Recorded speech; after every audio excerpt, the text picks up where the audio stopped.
morning, everyone. It's Sunday. I'm here. You're here. I have this gigantic cup of coffee. This is 40 ounces of coffee. Oh, yes. 40 ounces of coffee. Can you imagine 40 ounces of coffee? What would you do with 40 ounces of coffee? Would you enjoy it like I do? Probably would. Yes. Let me take my first sip of coffee here. Mm.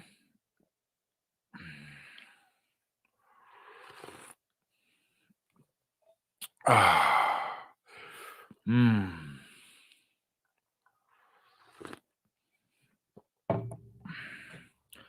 All right. That out of the way. Who is here today? Let's take a look. Let's take a look and see who is here today. We have Mr. Rick. Keep on quacking is what he says.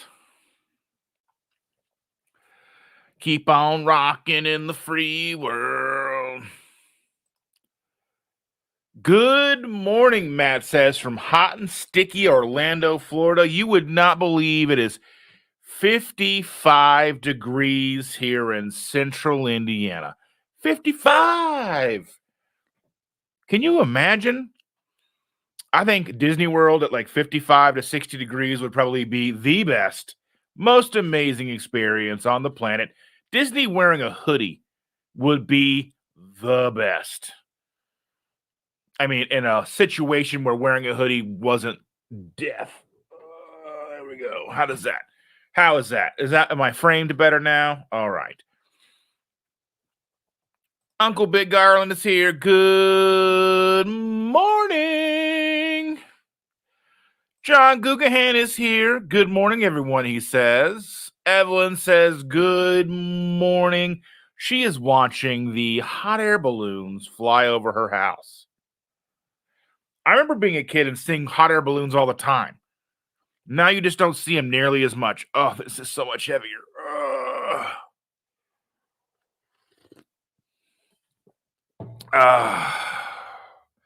Cindy says, good morning from not home. Very fitting that she is not home. If she is in not home. That's New Hampshire, folks. I am not that unread of a person or whatever. I'm a well-read person, okay? John says, wow, 40 ounces. You're not messing around. It's 40 ounces to freedom. If you know, you know. Anyway. Cindy says, awesome. Love hot air balloons. Yes. Who doesn't love hot air balloons? You love seeing them in the sky. There's a place somewhere in the world where like there's a cliff and you're just overlooking all these hot air balloons. I want to go to that place, wherever that is. I want to go to all the amazing, cool places. Christian Delorme's Vinyl Revival. Good morning, Christian. I am so glad you are here. Bonjour, everyone. I was joking with Chandra last night and saying that I wanted to go to Paris. Of course, our granddaughter wants to go to Paris beyond anything. She just has this obsession with Paris. She wants to go to Paris. I don't even really think she understands why she wants to go to Paris. And I was like, I just want to go to Paris and just go up to every vendor and be like, ha ha ha, hee hee hee, ha ha ha, baguette or croissant, ha ha ha. And see how long it takes them to kick me out of the country. Whoo! I am on one this morning, ladies and gentlemen.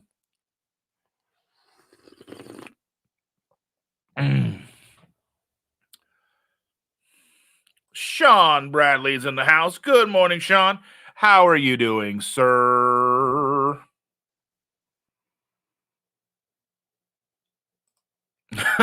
Rick says, it's a ducky day. Well, in that case, let's get dangerous.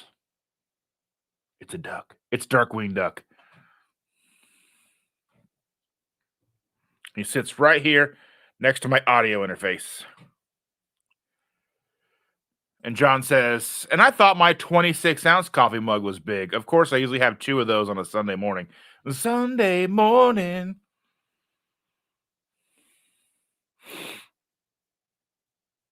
Hungry Heath is in the house. He says, hey, yo, ear hustling while I take care of some chores. I had to clean our garage this weekend. I don't recommend it. So, okay.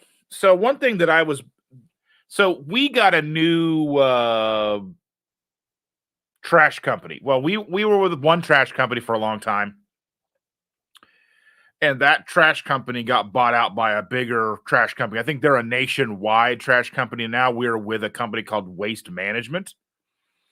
And they charge us like $70 a month to pick up one can.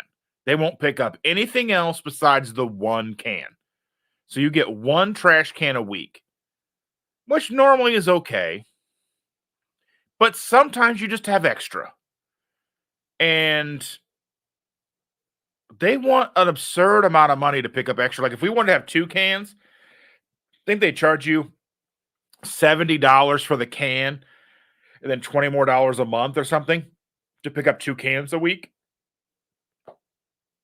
I was looking at, so on Sundays or Saturdays rather, Saturdays we have a dump. We can go to the dump and it's $5 for an SUV, $2 for car, $5 for SUV and trucks. So I had a whole bunch of stuff. I had like, it was more than, it was obviously more than our trash can can hold. So I had to go to the dump, cost me $5. Took me like 5 minutes. I mean, it was 20 minutes there, 20 minutes back.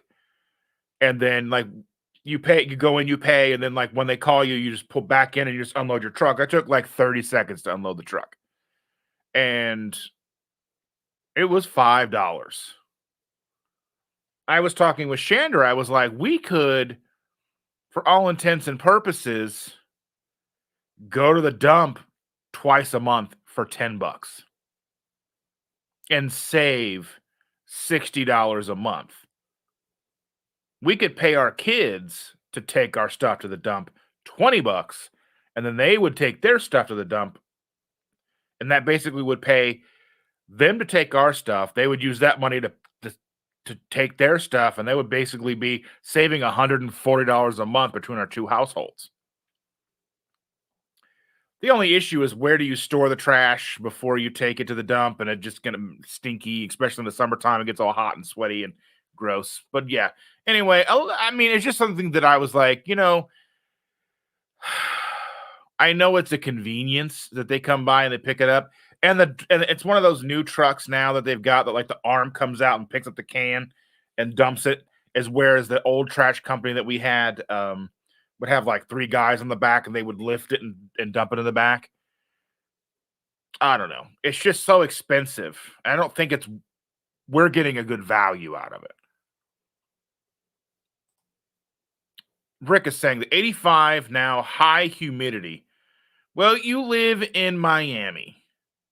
Have an espresso, a Cuban sandwich, a nice cigar, and enjoy the heat.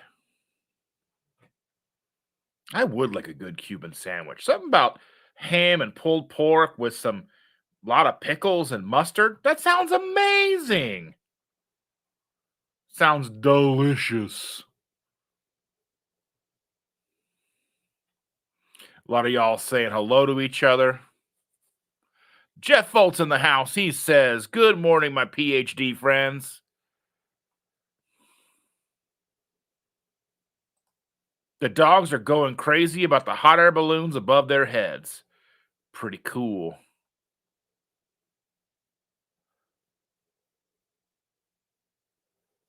I love hot air balloons.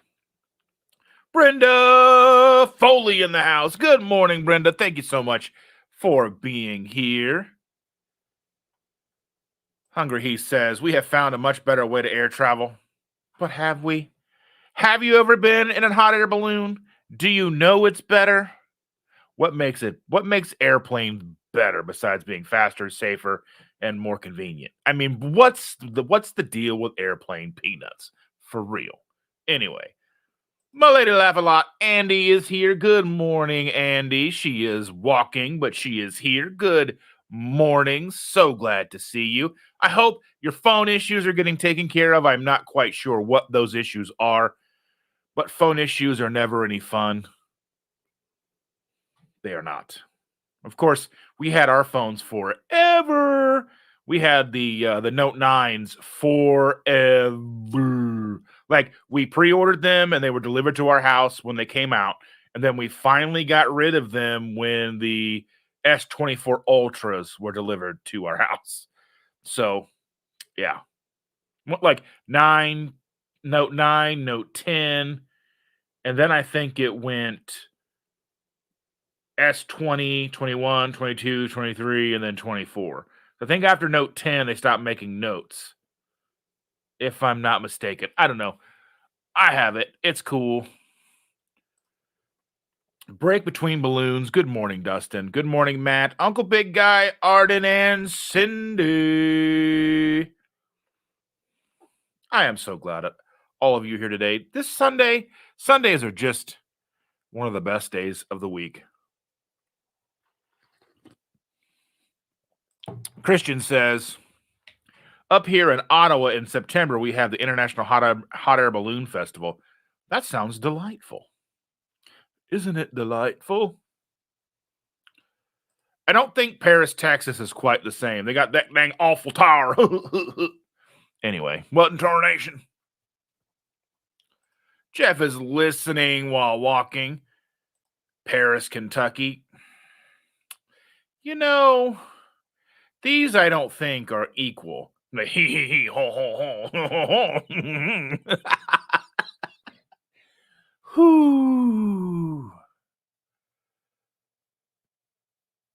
All of my ducks have dark wings. Paris, Ontario. Canada's got to get itself sorted out before I visit y'all. I don't want to get stuck there. I know. I mean, I don't know. Canada, one of these days I'm sure I'll make it up there. But yeah, I don't know. You got to get yourself sorted out. Some weird stuff going on in Canada these days. Not that the United States doesn't, but this is not trying. I'm not trying to turn this into any kind of political thing because that is not what this channel is about. John says, I remember when I lived in New Mexico, they had a big hot air balloon fest every year, and the sky would be full of hot air balloons. Yes. I just remember being a kid and seeing them. They would just be like, and you hear them, and you just be like, I'm a kid. Like, I remember, so I grew up in this apartment complex. I grew up in like Section 8 housing, low income housing apartments.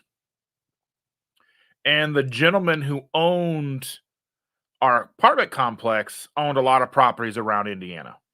His name was Gene B. Glick. And I remember he had like a bunch of like charitable organizations, and his wife was big into charity and such, and they owned all these properties and still do. I think they're still owned by the company. I mean, he's been gone for a long time because he was like 100 when I was like 10. But I remember we were in our playground and he landed, like they flew over the property in a helicopter. Then they landed in the playground area. And there was like, I got to see a helicopter land in my playground. And because it was a huge open field. I mean, it was a big sprawling property. And the thing is like the good thing about growing up there is it was low income. I don't think my mom paid probably more than $100 a month to live in this apartment, like a 2-bedroom, 1-bath apartment with my brother and I. And you never got the sense that it was like low income. They kept everything painted. They kept everything up. The landscaping was always taken care of. There was all this stuff. It never gave you the sense that you lived in an impoverished situation. And it wasn't until later that like things happened where crime rates went up and there was like drug dealers and all kinds of stuff. But that wasn't until like the mid 90s, late 90s. And then I moved out at the end of the 90s when I turned 21, and like 2000 I moved out. Then my parents moved out. My mom and grandma, because my grandma moved in with us when we were in middle school, and so the four of us lived in this apartment. And they finally moved out of there and moved into a different apartment. Um, which it was kind of getting rough for them, where like the kids in the neighborhood wouldn't move off the stoop for them to like carry in groceries, and then like they would like run in and steal wallet out of her purse, and it was just a bad scene. But it always looked like a very nice place to live. Even now driving by, it looks wonderful. Brian Doyle's in the house. Good morning, Mr. Doyle. Maritza is here. Good morning. So good to see you. Shelly King is in the house. Good morning, Dustin and friends. Danny Beach is here. I made sure to text Danny because if I don't text Danny, Danny doesn't show up. And then I feel bad because he's not here to talk to me. Because I like Danny. Danny's a good guy, yeah, so I had to make sure I texted him.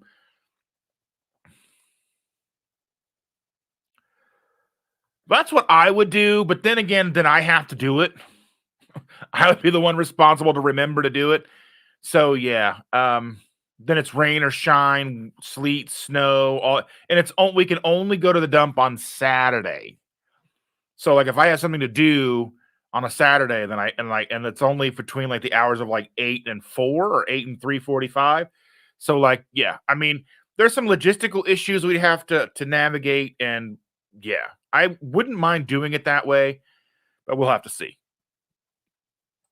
Matt says 25 a month for trash in North Carolina. Andy says 60 and I'm walking with sweats on. All right. Sweating with the moldy. I'm the moldy one. Cuban sandwiches, duck food. Ducks they like pulled pork and ham and pickles. Come on, come on, come on. Don't forget your cafecito. Is that what they call espresso cafecito? 85 degrees and partly cloudy. That is ridiculous. I do need to visit. You're in Las Vegas. I need to visit there again. I miss it so much. I love Las Vegas. Unfortunately, Chandra does not share a favorable outlook or a favorable whatever you want to call it of Las Vegas. Matt says 83 degrees, 93% humidity this morning. And they've started Mickey's Not So Scary Halloween party. Oh, and so much amazing news coming out of D23 this week with now, the thing with Disney is they'll announce a lot of stuff and like, we're going to do it, and then they don't do it. So I'm excited, but I'm here with bated breath because they've announced the Cars thing they've announced a Cars thing in Magic Kingdom over in Frontierland area, and I don't know how I feel about that, but I do or am excited about Villains Land. I'm excited about that because villains are kind of overlooked across all the platforms. So, yeah. Anyway, so a story about your phone and a video coming soon in an app near you. Oh, yeah. I can't wait.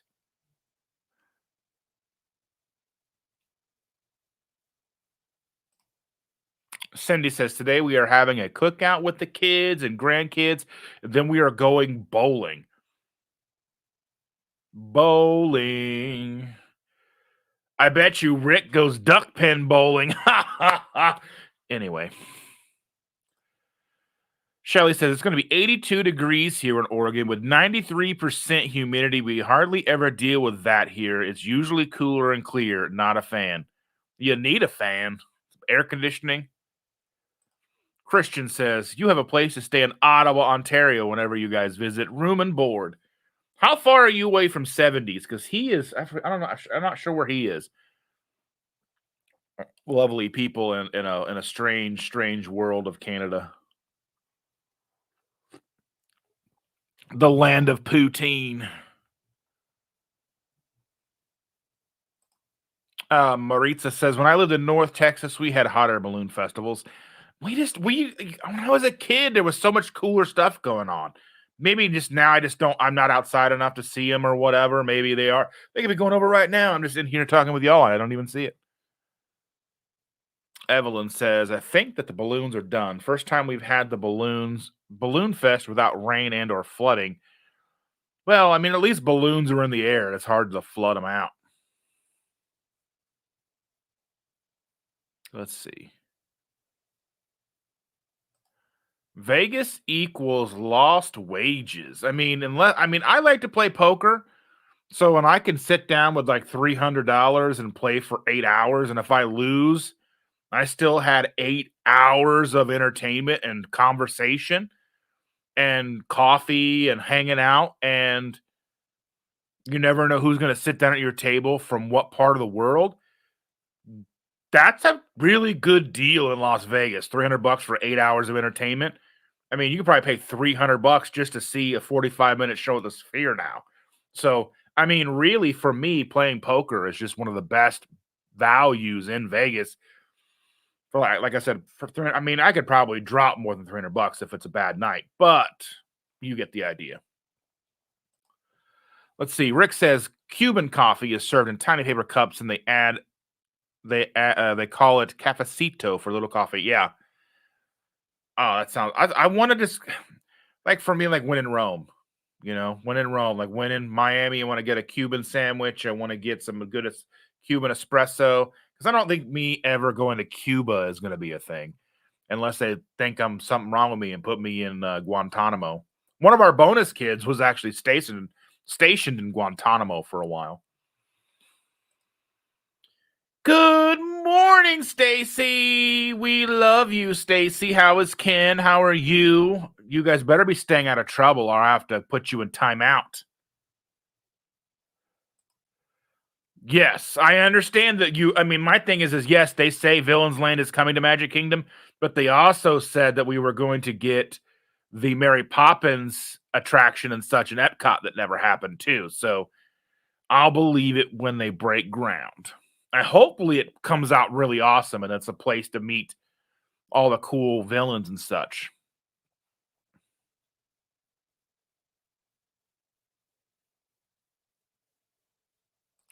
Brian says, good news. I think I have an answer on the chronic pain. Bad news. Treatment options are long-term steroids or a low dose type of chemo. Well, I don't know much about that, but at least you have some answers. And I think that it's probably a good thing to start looking into all that stuff. And I would say if you're not part of Mighty Networks with Dr. Ken Berry and see what he says. I mean, I know he's a general practitioner, so he may not be able to speak too much onto that, but it would be at least maybe a good idea to get a second opinion on that. And not saying, like I don't trust the doctors, but I mean, you're doing everything what you think is right with the food and how you're eating. So, I mean, Marisa says she's not much of a gambler. Not much. I like slot machines are kind of fun sometimes. But usually I'm like a $20 an out with slot machines. Or like play slot machines while you're waiting for someone to do like you get down there and you're waiting for people, so you're just playing on the slot machines while you're waiting. But poker for me is just I can play poker for like 12 hours. One of the last times I was in Vegas, I was there in 2012. I was there in 2015 with Chandra, but I only got to play cards for like an 8-hour session. But I was there by myself, sort of. I was with some friends, but they were busy doing their work stuff. And so I was playing cards like 12 hours a day. I'd start playing cards at like 4 p.m. and play till like 4 a.m. Just going to go to the bathroom or whatever. And yeah, it was, I just enjoyed it so much. Brenda wants to go bowling with Cindy. 70s in Alberta, north of Montana. I live north of New York State. Okay. Oh, yeah. 70s is in Alberta. Okay. North of Montana. Yeah. Because he lives way out west. Yeah. Goofy old man.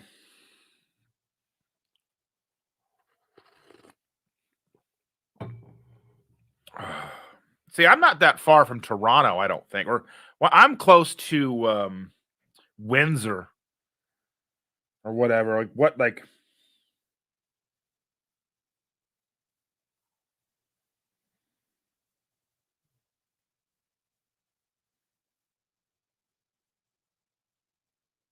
yeah, Windsor. I'm not far. I'm like 6 hours from Windsor, so I'm not that far from Canada. Like, but I mean, what's Windsor?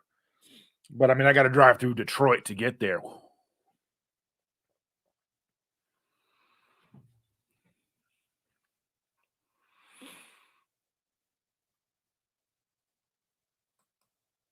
Well, Cindy says, anytime you want to play the bowling game, throw a heavy ball down a thing or whatever. He says, now that I'm retired from poker, Vegas doesn't have the same. You can never retire from poker, Heath. Never. But you guys have got card rooms down in Texas. I know some YouTubers that I follow. They have like a stake in some of the card rooms down there. I think there's one of the ones they're at most of the time is the one outside of Austin.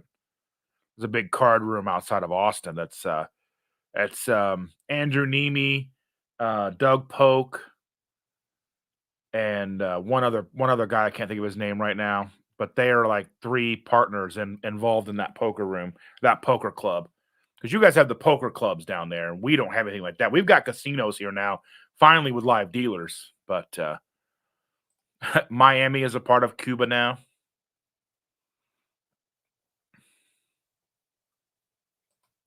So Matt says the plans they announced at D23 are in active development. They are not just plans anymore. These updates are coming to Disney World. I hope so, and I know that they have like filed a lot of stuff already, and there's like the construction plans and what's going to happen in Animal Kingdom. And I'm probably, I don't know if I'm one of like, to me, like that Dinoland USA and Animal Kingdom. And I know they were going for that like sideshow, like that street side carnival vibe, and they hit it on the head. That's exactly what it looked like, but it just seemed so out of place for Disney World. It just seemed, and I know that they were going for that, and it just seemed cheap and just kind of old and stale. So hopefully, what they do will be good. Like, like I thought that new Moana walkthrough at Epcot was beautiful, but at the same time, kind of like you could have done more. Hopefully, they actually will try to put a lot of things in motion. Hopefully, they've got more in the can than just what they've announced, because I think Epic Universe is going to really draw a lot of people, draw more people. But I think Epic Universe, if it plays out the way it looks like it will, I mean, it's gonna have some amazing attractions. I mean, it might actually make me go to Universal because I've never been to Universal. I have very little desire to go to Universal. I do want to see the Harry Potter stuff, not really the attractions. Like, um, I don't know. They just don't. The attractions don't do it for me. But I would like to ride the Hogwarts Express and go between Hogsmeade and Hogwarts and all that stuff. That would be a lot of fun. But yeah, Sydney says slot machines are great when they actually pay out. Well, yeah, duh. Sean says, I go to Vegas a lot because Shell's parents live out there. I will sit at a blackjack table with $100 and play for hours. Yeah, that's the thing is like I just love sit down at a poker like a 1-2 table. Buy I think usually it's a min of 100, max of 300 to sit down and play for hours. I love it.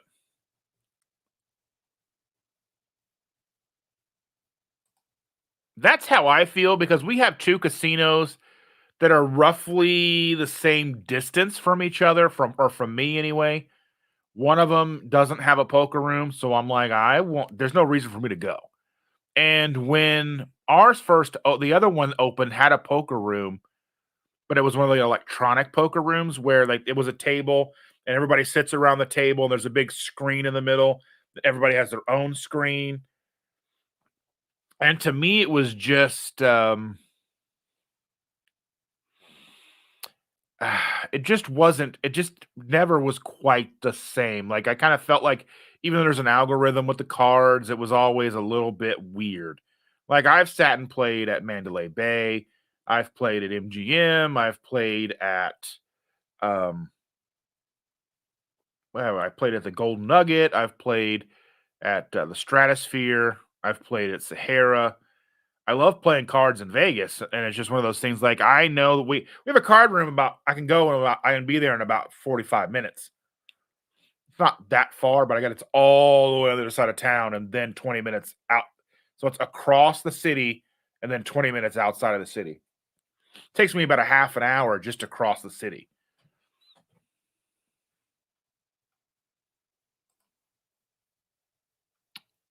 Stacy says Ken and I are doing much better. He was cleared by the neurologist to drive. All tests came back that he is healthy. This showed us the importance of our electrolytes, and we will make a video about it. 100%. I think electrolytes are one of the things that I think a lot of people don't pay enough attention to, especially especially in a lot of people will say, "Oh, I'm hydrated. I drink a gallon and a half of water a day, or I drink whatever." And I'm like, "Yeah, but that's not hydration. Hydration isn't how much water we drink."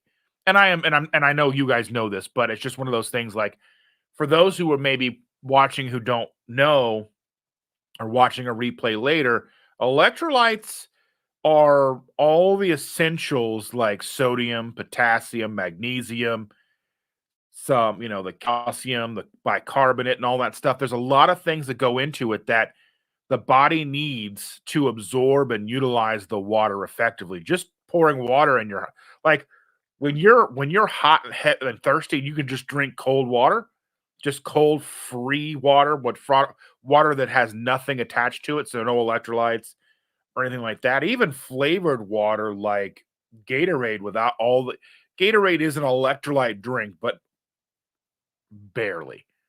It's probably 1% of the electrolytes you'd actually need. But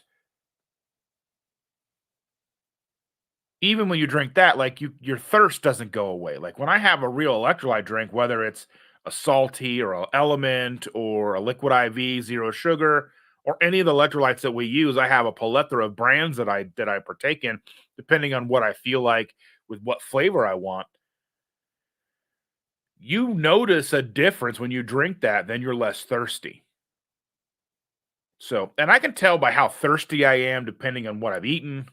And that's kind of like, the best laid plans is kind of what I want to talk about with this whole thing is we've had more off track meals this month than we did in June when it was a lot of our birthdays.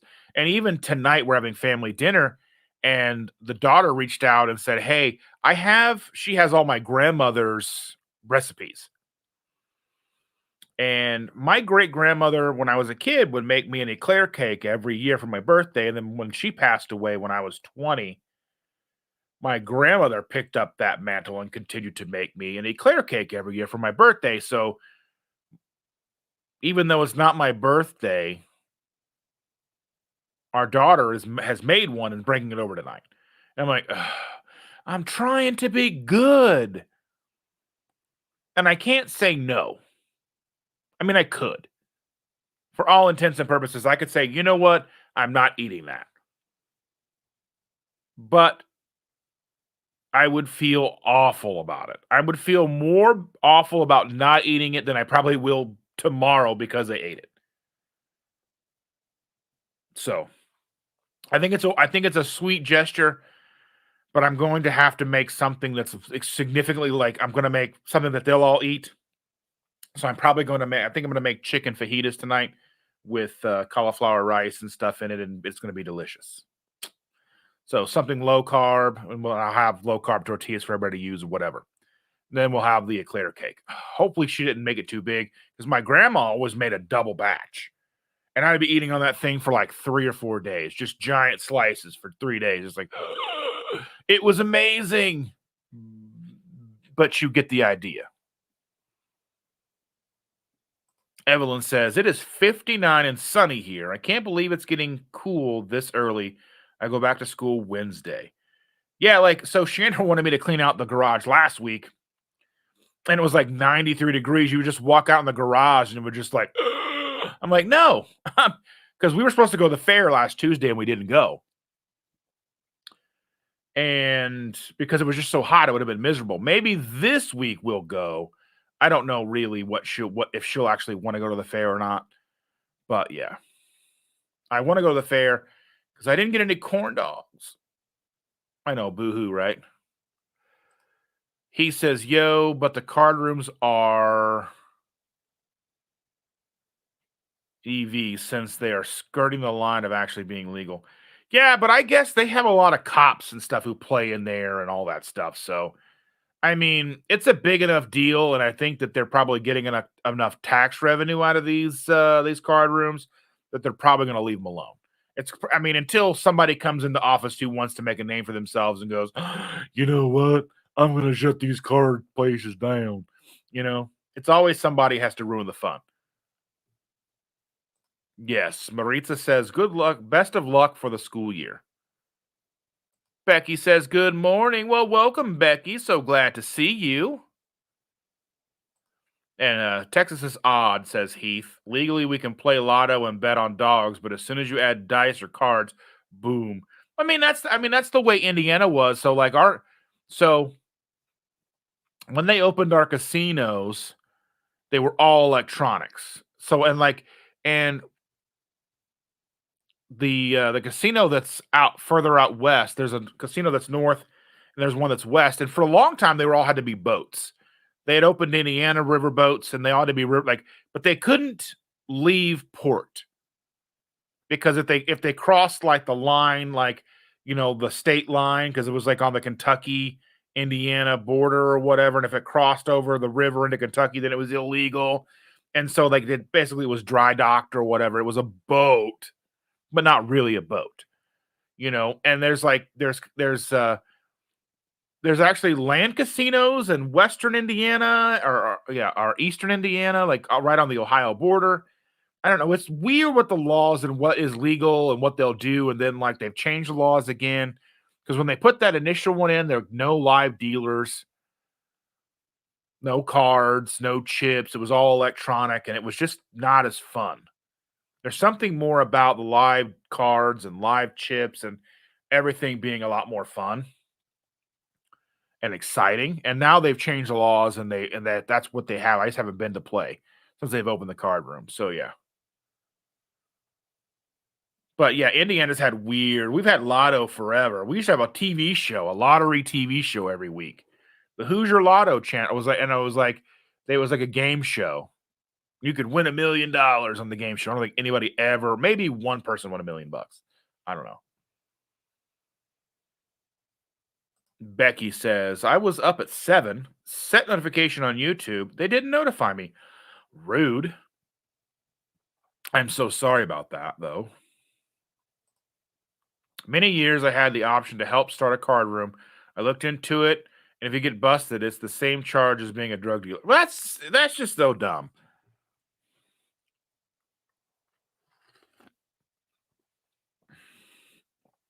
I've had this arm thing in my arm. Like, I posted about it on Facebook the other day. Like, you just wake up and something hurts. Like, my elbow has just been like, I don't know, like I played 14 days straight of tennis or something. I don't know what I did, but it was just like so bad I could barely put my shirt on. I was like putting deodorant on the other day. I was like, ow, ow, ow, ow. And Shannon's like, what's wrong with your underarm? She goes, oh, wait, no, it's your arm. But it just bothered me for like 3 days so far, 4 days. It's finally feeling better now. I don't know. It's just weird. And it happened to this arm a couple of months ago. So,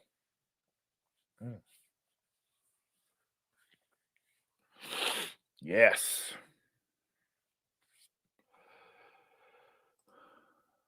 Evelyn said, hubby just killed a spider for me. True love. One of my nieces posted a thing on Facebook. She goes, what do spiders scream when they see you? And I was like, how do you know they don't? And Stacy says, so the stress sent me into a fibromyalgia attack, first one since 2020, pre-keto, on steroids that mess with me. Emotional mess, it shall pass. Ken and I hope as I'm a crying mess. Ugh, keep sending love. Well, we love you so very much. So very much. And we are glad that you're on the mend, and we're glad that you're here. And I'm glad that you and Ken have each other to help take care of each other and to laugh and cry and do all the things that you need. I truly am blessed to have you in my life. Becky says, hey, everybody. Spider runs too fast. They always outrun me. I just step on them. Christy is here. Good morning, Christy. Evelyn says, eclair cake.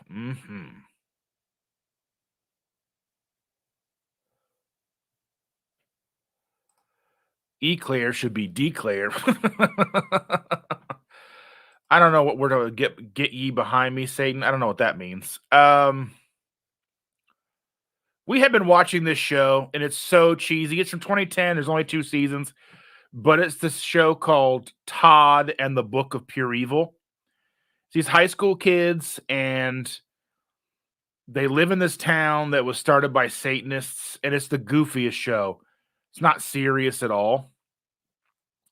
And like, there's this book that flies around school, and all these kids open it up, and they like read from it, and it causes all this catastrophe. Then they have to fix it or whatever. And it's a Canadian show, and it's the weirdest show, but so funny.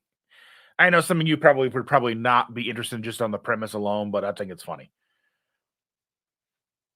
Good morning, Chris. Again, let's take a moment and wish congratulations to Chris for 100,000 subscribers. 100,000 subscribers. It's amazing. That is crazy. Like to me, like, he's been doing this a year and a half, and he's at 100,000. I've been doing YouTube for 4 years and just hit 5,000. So I understand, like, that just to me, like, it's crazy. Super, super amazing. And it couldn't happen to a better guy. Becky says, Dustin, I recommend cheesecake. Well, I don't really have a whole lot of options here. She's making the eclair cakes, and it's already made. She sent me pictures of it. So, yeah. Maritza's saying good morning to Chris. Danny says, she should feel awful about derailing your health. Not caring about your health. Why do people want me to be sick? But the thing is, people don't think of it that way. And for generations and generations and generations, love is shown with food. It just is. And even though our outlook on food has changed, nobody else's outlook on food has changed. Even for us, we still celebrate birthdays by going to dinner. Now we pick different places to go. Or if they want to go, we pick around whatever they want to eat. So I understand the sentiment that she should be more cautious about what she does.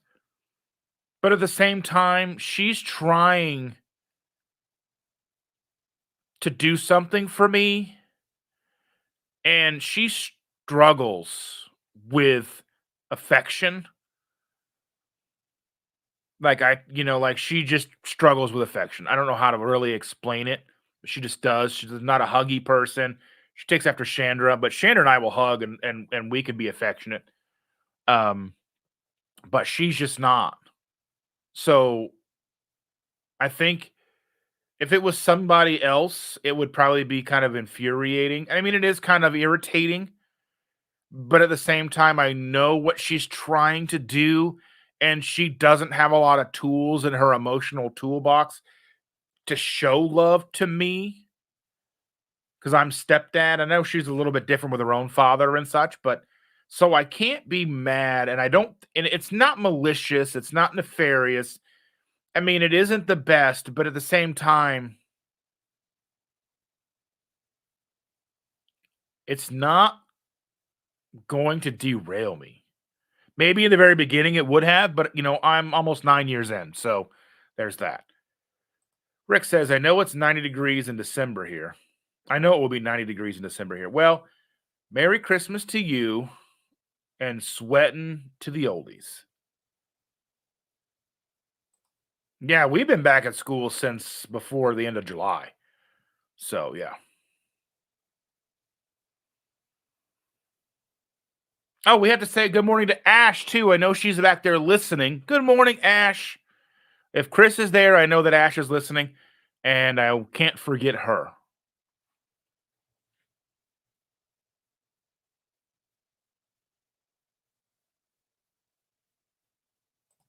And Christy says that another difference between Cali and Florida is it doesn't stay that warm here in December.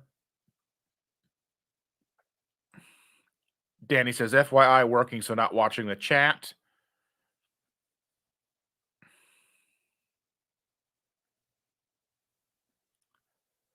Let's see. The boat would leave port. I don't know if it was the first or after it. There for a while, but they did go out. Oh, I think maybe I never went to the river boats. I know we've got like more and more land casinos in Indiana. Like they opened the Four Winds or something up north, and like the South Bend area and that Mishawaka South Bend area, that kind of thing. Sean says that to Chris that he really enjoyed the interview yesterday. I kind of felt weird getting such great entertainment without having to pay a cover. Indeed.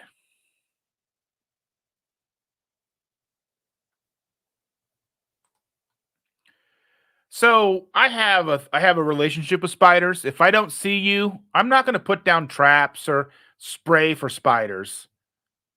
But if I see you, I have to step on you. I'm sorry, but you can live without being seen. I mean, if my cats find you, then they find you. They love to play with spiders. But if I see you, I have to step on you. It's just the way it is. So stay out of sight. You're out of mind. It's fine. Sean says that reminds me of the Princess Bride marriage West arrangement. Greetings from Tampa Bay. United Carnivore says, "Good morning. I'm so glad you were here. I raise my cup to you. Oh, my big 40-ounce coffee cup. I had to get a bigger coffee cup to hopefully last the as long as I need to talk today. Oh, again with Keto Palooza, just to bring that up because my idea here is that if if Autumn isn't going live, I know that there are less than 50 tickets available to Keto Palooza. I imagine be paying attention to the Facebook page for Keto Palooza. I imagine she'll be posting updates as tickets get less and less and less available. So yeah. Oh, get behind me doing being 10 by sweets. Okay, I understand. I understand. For me, the struggle is real. It is a struggle. It is a struggle, but I am of the mind that even though I've been off course a little more than I would like as of late, I'm still doing so much better than I ever have in my life before.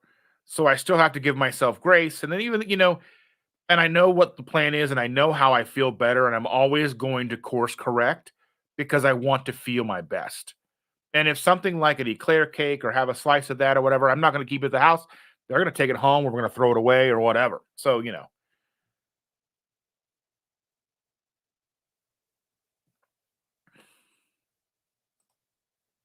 And Chris says, "Oh, thank you. You're too kind." You know, that's just the thing is like, we're all in one of the things Chris talked about in the interview that he did yesterday with Carnivore. I think Carnivore Grandma was her name, Robin. Um, we have to be here and stand up for each other. As one of the things that they were talking about is some of the bad comments, some of the weird things. Like I found a new channel yesterday, and somebody was like one of the first comments was like, "Oh, what am I looking at?" And I'm like, "What are you saying?" And was they saying there was something wrong with the person? Like, what's going on here? Why do we feel the need to say negative things? It's just one of the things that just drives me bananas about the internet. But the internet's going to internet, and we stand up for each other. We're here for each other. We look out for each other, and that's amazing. And I'm so glad. And Evelyn says, "Congratulations to both Chris and Dustin on their your milestones." Yeah. And she says, "Good morning to coffee." Evelyn says, "If I'm out of nature I'm in the spider's home. I don't kill them, but in my home, they're toast. And my thing is like, if I don't see you, cool. Take care of all the bugs that I don't need in the house. You know. He says, "Time to go. Got to get started on replacing some fence pickets." Well, have a good day, sir. Don't overwork yourself. 4 days ago, Autumn said 40 tickets left. Okay, so less than 40 tickets. Let's go. I'm excited. John says, "Off to church." Thank you so much for being here, Mr. Gugahan. I appreciate you very much. Susan said, or Andy says, "Susan is trimming up the brisket for the slow cooker. Yummy. Need to up her iron intake. Lab results said she's anemic. Just add in like organ meats into your hamburger and stuff. That'll up that stuff real quick." United Carnivore says, "Question: Would you happen to know if there is a Brazilian steakhouse near Keto Palooza?" Yes, there is a Brazilian steakhouse near Keto Palooza. Thursday night, a group of us are going. It'll be a smaller group because not everybody's coming in Thursday because the Keto Palooza does not start until Friday afternoon.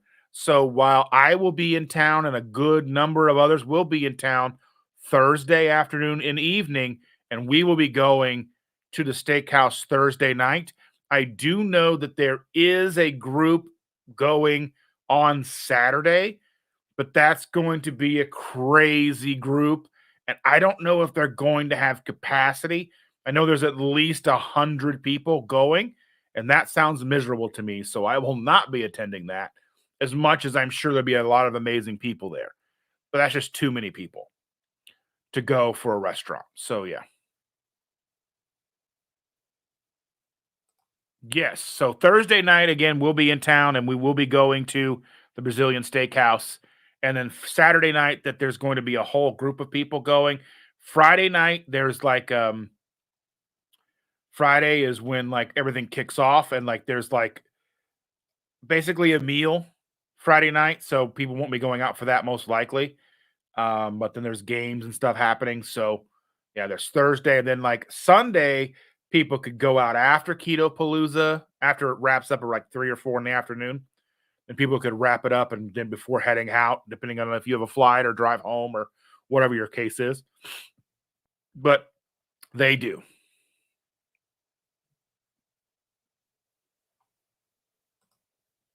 Ducks love spiders. I'm sure they do.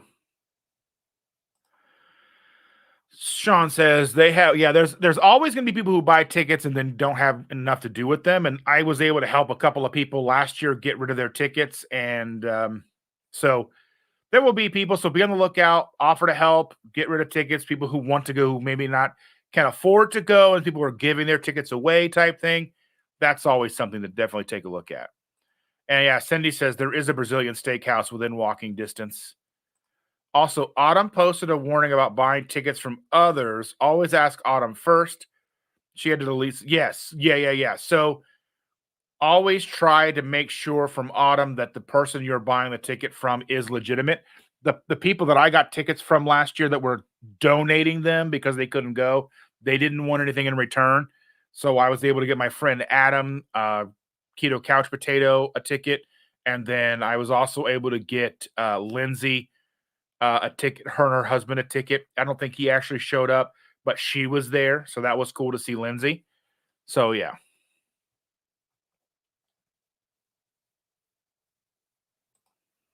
Awesome. Sounds great. Thank you for the info. I'm trying to make it to Keto Palooza. Well, we look forward to seeing you if you can make it.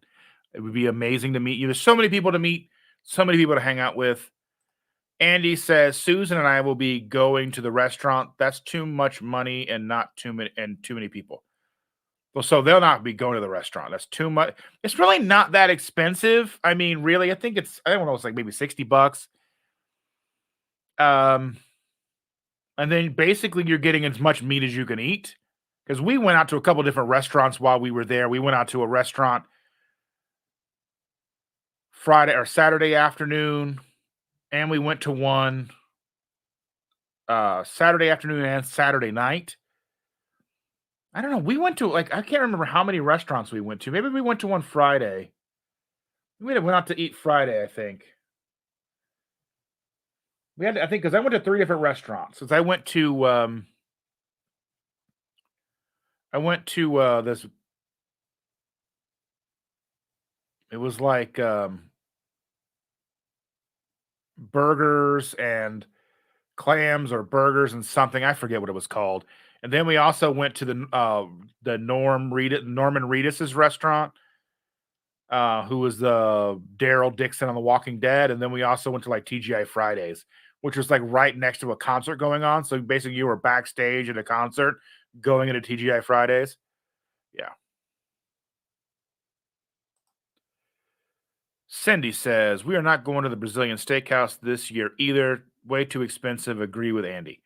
I'm going because I got my arm twisted into it.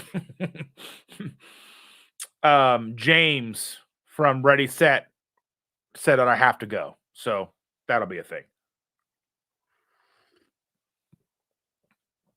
Evelyn says, hit the like button. I would appreciate that if you all would do that for me. It would mean the world to me.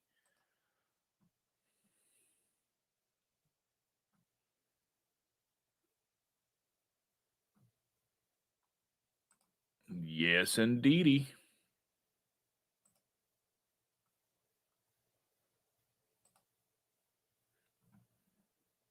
One.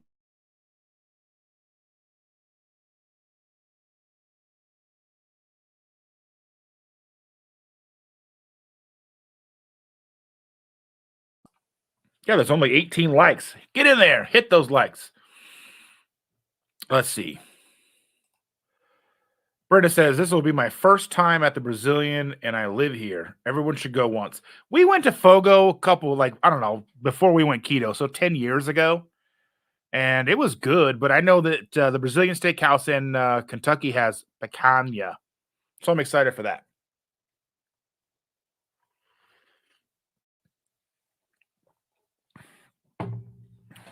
Sherry Watkins is in the house. Good morning, Sherry. Hi, all. Just joining in. Well, thank you so much for being here. We truly appreciate you. Meaning Wellness is, I usually just change her name to Picanha Princess because she sings all the value of the picanha, which is weird because I can't find picanha here in my town to save my life. And Russ over at Homesick Buckeye buys picanha for like $7 a pound at Costco down in Florida, and I can't find it anywhere. If it's that good, I would buy it all the time. Us poor people, he says Rick, never eat it, never ear at a, you never ear at a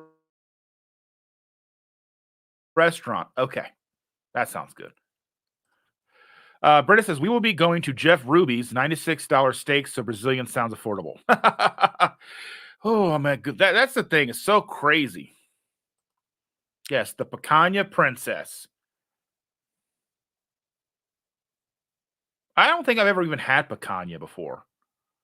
I've just never found it. If I bought, I would buy it and try to make it into steaks. And if it was tender enough, then that would be what I would buy. I would buy it over sirloin. I would buy it over New York strip. I'd buy it over everything. But for some reason, picanha is just not sold here. I don't know why.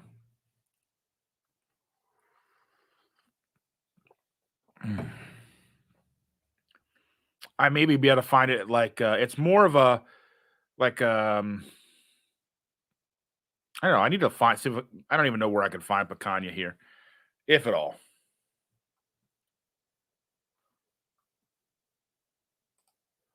A once a year staycation blowout. Well, that's kind of like, yeah. Picanha is top sirloin cap. Well, I don't even find like top sirloin caps here. I just find sirloin. And yeah, you know, it is what it is. Yeah, I mean, totally into it. I would love to have it. Um, $7 a pound sounds amazing.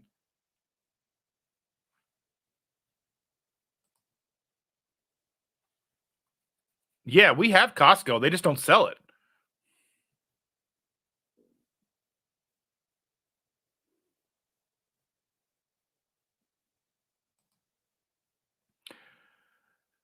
I've looked and I don't see any. I mean, they usually have the sirloin, the strip, and they have the ribeye.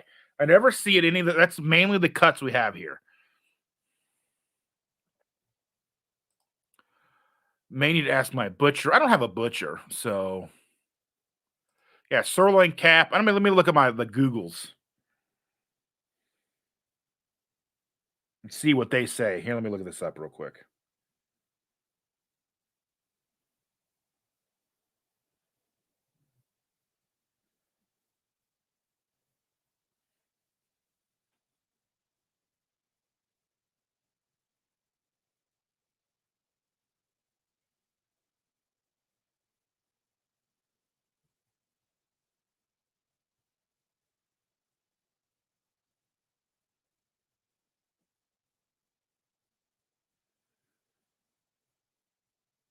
It's not the same as tri-tip, right? Mm,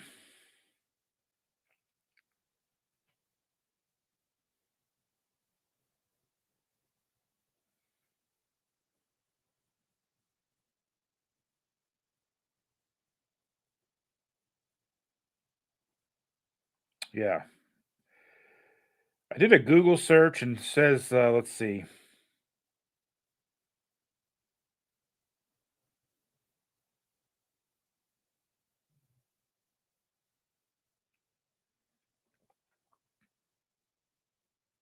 So it says that the Wild Fork, this place Wild Fork, 7.48 a pound for picanha. USDA choice beef picanha is a 7.48 a pound. Picanha, commonly known as top sirloin cap or Coulotte, Coulotte. Um,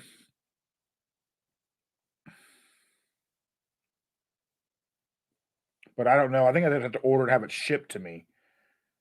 It says one piece, approximately 3.3 pounds, $25 average price.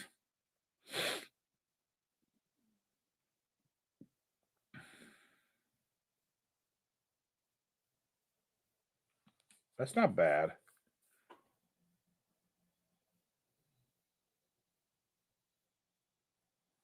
I just gotta. I want to. We got a new freezer, so I had to rearrange the garage to fit the new freezer, and we're getting rid of our other chest freezer, giving it to my brother. So I think we have a little less space now, freezer room, because we got a 5.5 cubic foot little freezer. We may end up needing to buy a second one of those. To be honest, they're not that expensive. It's just small, but maybe side by side freezers in the garage because we've got two chest freezers in the garage. So yeah, let's see. Sean says, I got chewed out by my boss the last time I went in for Indianapolis for a conference. We went to Peyton Manning's restaurant. Our bill was $120 without tip, blew our per diem budget. I didn't even know I didn't even know he had a restaurant here. That's where I live. I have no idea. So I didn't even know he had a restaurant here. I don't go downtown. I used to work downtown. I worked downtown for about 2 years and then the pandemic hit. And then I was basically work from home. I actually, to be honest, I worked downtown for exactly a year. I worked for that company for 2 years. 1 year of it was in office, and then the other year was all remote.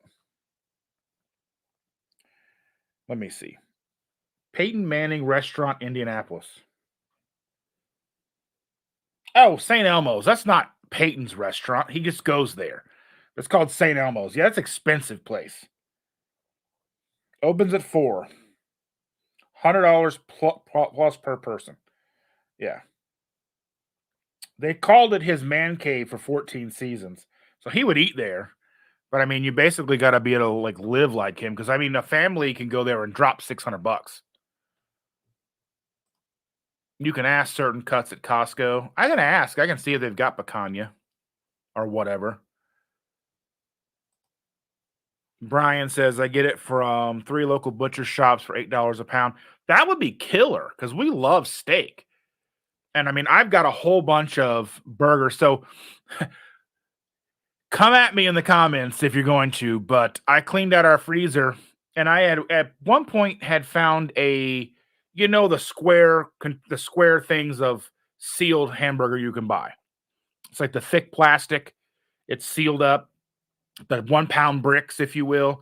And Kroger had their grass fed, grass finished organic 80/20 for $1.99 a pound, which is normally $8 a pound at the time. And I bought 55 pounds. And it was in the bottom of our freezer, and I basically forgot about it, but dug around it or whatever. So when I cleaned out the freezer, I found a bunch of it. And the date on it was for 2020. Now I have eaten 2 pounds of it and nothing has bothered me. Would you consider that safe to eat? I've eaten 2 pounds of it. It's not discolored. It's still got the same red color that it had when I bought it. It's been frozen the entire time. I don't see a problem with it. It tastes just the same to me. So I'm probably going to continue eating it unless something bad happens. What do you say? Let me know in the comments. Let me know. Come at me, bro. Come at me. Let's see. Tri-tip is different. Tri-tip was not as tender. I've had tri-tip. It didn't seem very tender. Let's see. Our Costco labels as tri-tip sirloin, but also has picanha. Oh, I'd buy picanha like crazy if I could. Just because. Knuckle is less than $5 per pound. I've purchased before, just as happy with ribeye, but ribeye is like $13.49 a pound. If I can get something that's just as tender as ribeye for 7 something a pound, I'm in, bro. I'm in. Picanha is a cut of beef from the top sirloin of a cow, also known as top sirloin cap, rump cap, or sirloin cap. All right. My Sam's is selling something sirloin tip roast. I don't know. I don't think that's it, but I don't know. I like beef tongue for tenderness. Local farm near me. Yeah, that's the thing, but like beef tongue is still like $8 or $9 a pound. And if I bought it, you have to pull you have to pull it apart.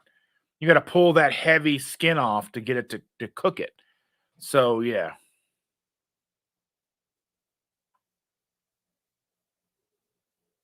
Sherry says, I'm even happy with McDonald's burgers. Yeah.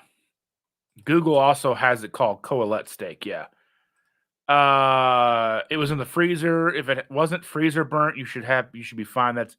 That's millions of years old. Sea salt also has expiration. Yeah, I know. That's like, you buy something that's a million years old, just your luck, it expires in a year. There's a whole thing about expiration dates. It's food theory on YouTube.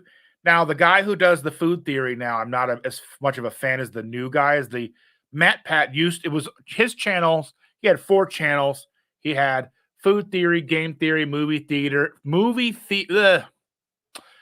food theory, game theory, film theory, and style theory. So he had 4 channels, and he did the voiceovers for all of them.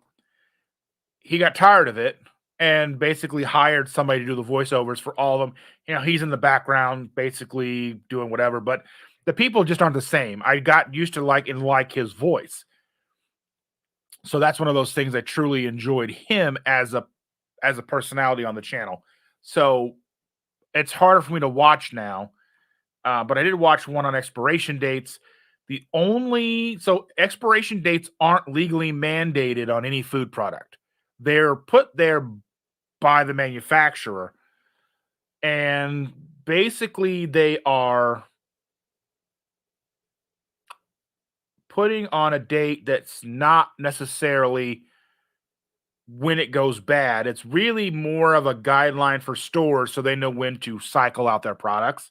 So it's still good, usually for weeks or months sometimes, or even years or decades, depending on what kind of food you're buying. Like eggs are good for a few weeks after the date. Canned goods are basically good indefinitely if they're not dented. That kind of stuff. And the only food product that's legally obligated to have an expiration date is baby formula. You would think that they would then legally obligate them to put good ingredients in the formula. But that's a whole other video, a whole other rant. But yeah. Brian says, I am smoking chuck roast pulled out of the freezer from 2021 today. All right. See, look at that. All right. I'm glad. Stacy says, we will go on Thursday, but not Saturday night to the steakhouse. Are you making the reservations? Other dinner suggestions for Saturday? I have no idea. I need to reach out and talk to James and see if he wants us to make the reservations for Thursday night. And then we can probably ballpark and say 20 people, and then we can adjust. Because I don't know. I got to get an idea of how many people are actually coming out for Thursday. So we'll probably have to post on the Keto Palooza thing and see who's coming out Thursday. I know it's not officially Keto Palooza, but it's a good place to start. Maybe we can start, all the people that are in here that have YouTube or Facebook presences and such can start putting out their feelers out for whatever and see what's going on. Maritza says, sell by date or more than expiration date. Yeah. Evelyn says, we are going Thursday. Brenda says, where Thursday? Oh, so Thursday before Keto Palooza. Keto Palooza starts Friday afternoon. A lot of us there's a good number of us who are coming in town Thursday, and we will be going to the Brazilian steakhouse that Thursday night. Andy says, I'll catch the rest of the replay later. Got to run to the store before the baby comes over. We're babysitting this afternoon. All right, squishy time. Enjoy. Brazilios on Thursday rather than Saturday. Yeah, because the 100 people sounds awful.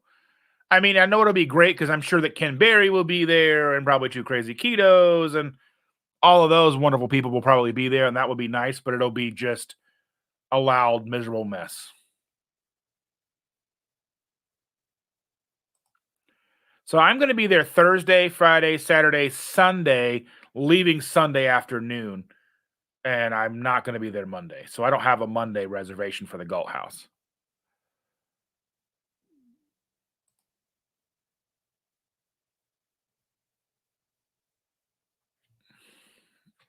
Oh, well. We will still see you on Friday, or I'm probably going to be hanging out late Thursday night in the lounge area. I think it's open until 2 or 3. I think it's open all night, really, but I know they serve drinks and stuff, and you can get sodas and whatever until late, and there's plenty of places to hang out and sit. Basically, you could probably sit there all night if you want to. So I will be hanging out in the atrium corridor between East and West, Galt House, where like I said, where the bar is. Thursday night, I'll be hanging out there pretty much until I get tired or no one else is there. Because we don't have to get up early Friday. That's why I stayed. I don't have to get up early Friday. I can sleep in, relax, get up. Well, maybe if we go to breakfast or whatever, if somebody wants to go to breakfast. But we'll be hanging out Thursday. So even if you don't go to the Brazilian Steakhouse with us Thursday, I will still be hanging out and the Galt House area hanging out. So stop by, say hello. Matreya is having a thing late Thursday night. She has wonderful charcuterie. Yeah, she has a room too. She'll have like a suite. So I mean, we'll stop by there and it'll be fun. It's gonna be like a big party. Probably wearing pajamas, whatever. It's a pajama jammy jam.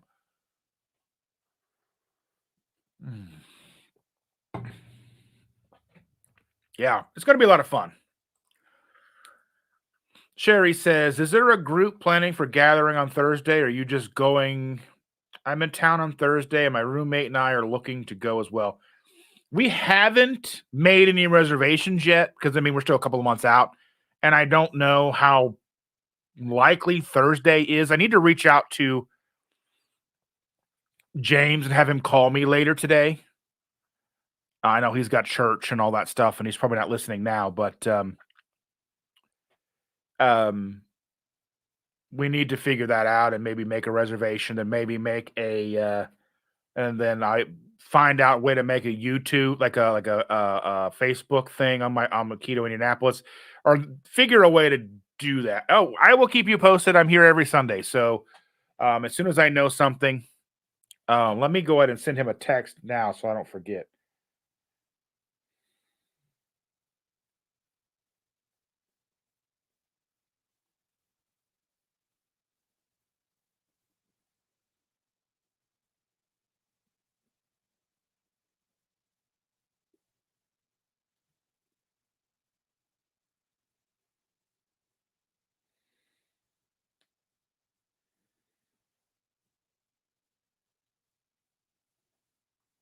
I'm texting him right now, so bear in mind I'm not talking to you guys, but yeah.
So I sent him a message. Speaking, I was like, 100 people on a Saturday night sounds like pure chaos. Even though Saturday night we went to TGI Fridays and there was like a fight inside. So I mean, figured we could have went to Waffle House for that. But yeah, um, yeah, that Saturday night sounds kind of cool, but like miserable at the same time. Low carb spin is here. Good morning. Sorry that I couldn't wake up this morning. That is fine. You know, we we're here for the long haul. I got a big, huge cup of coffee. Mm. Maitreya is so Sherry says Maitreya is totally hospitable friend for Keto Palooza, offering her room for coffee and gatherings. Yeah, I went over to her room a few times last year, and I also hung out in the atrium a lot. That was a lot of fun. Just the people there, because there was a lot more than just Keto Palooza people. I walked through the atrium from like the east side of it, and people were like, "Woo!" and excited. You're like, "Wow, I feel like a celebrity!" And they had nothing to do with me. You know what I mean? It was just these drunk girls. You know what I'm saying? And just having a good time. And that's what I look forward to. Just having a good time. That's what KPL is. It's a good time. The best time. Nothing better. Good morning, low carb spin. Is this Teresa or Karen? Evelyn is asking. I think it's Karen, but I don't know. I don't know. I don't know if they share a channel or whatever. Karen. Okay, it is Karen. All right. Good morning, Karen. Sean says Shell and I are going to get there early enough to go on Thursday, but it just depends on if she can get the day off or not. Well, that's like me. I've got a phone interview tomorrow at like 9:30 a.m. So I'll be getting a new job, maybe. I'm also got still looking at Costco and all that fun stuff. But the job that will be looking at tomorrow is like Monday through Thursday, 10 hours a day. So I'll have Friday, Saturday, Sunday off. So if I do that, then I still will have time to work on YouTube and do my Saturday stuff and still be able to do Tuesday nights and all that stuff. Um, so yeah, it won't be that big of a deal. Not, I mean, it'll be a change because I won't see the girl as much, and that'll be devastating to me. It'll be difficult, but I will have to just find a way to deal with it. But I'm gonna let them know let them know because I mean we've got a wedding to go to in September where we're gone for like over a week, and then Keto Palooza. I'm gonna be like I need Thursday, and probably tell them I want Monday off too. I don't know what kind of PTO they'll give me or whatever. I don't know, but I'm gonna be like, this is what I've got. These are days off that I need that are planned well, well in advance and paid for and all that stuff. So, Sherry says, friends took me out for my birthday last night. Comedian, singer Ray Stevens. He is 85, did just a great show to be 85 on your feet for 2 hours. I was like, is he still alive? I kind of wondered, like, he's one of those comedians that like was huge in the 80s. They had like the Call Me the Streak and well, Hello Brenda or whatever it was. Yeah, I remember he had VHS tapes and like my great aunt and uncle would watch his VHS tapes. Yeah. But I was like, I didn't realize he was still around. We would like to go to this. Well, let's do it. He is closing the venue sometime this year. I had wanted to see him again before it closed.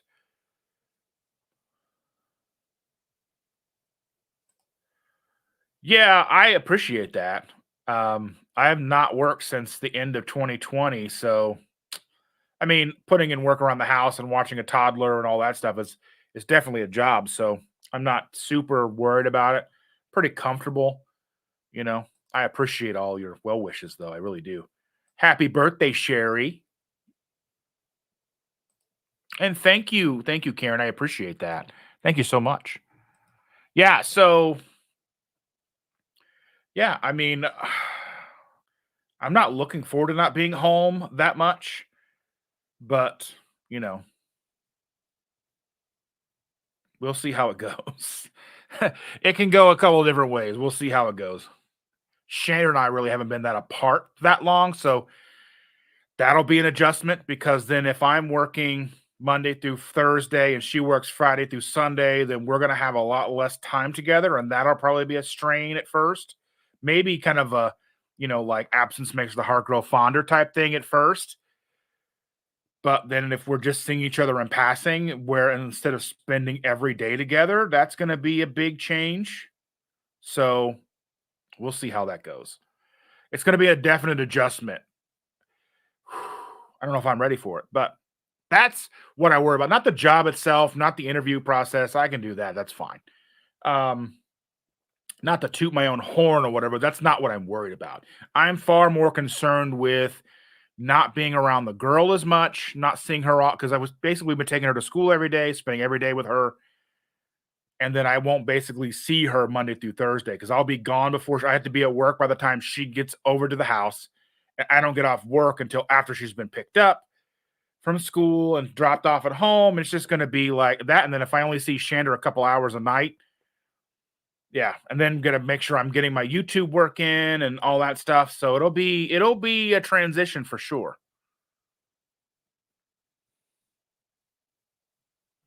Becky says, "Happy birthday! Mine is coming up on Friday, and I'm getting old. Happy early birthday, Becky. Thank you. Well, I don't know why I'm saying thank you because I'm a weirdo.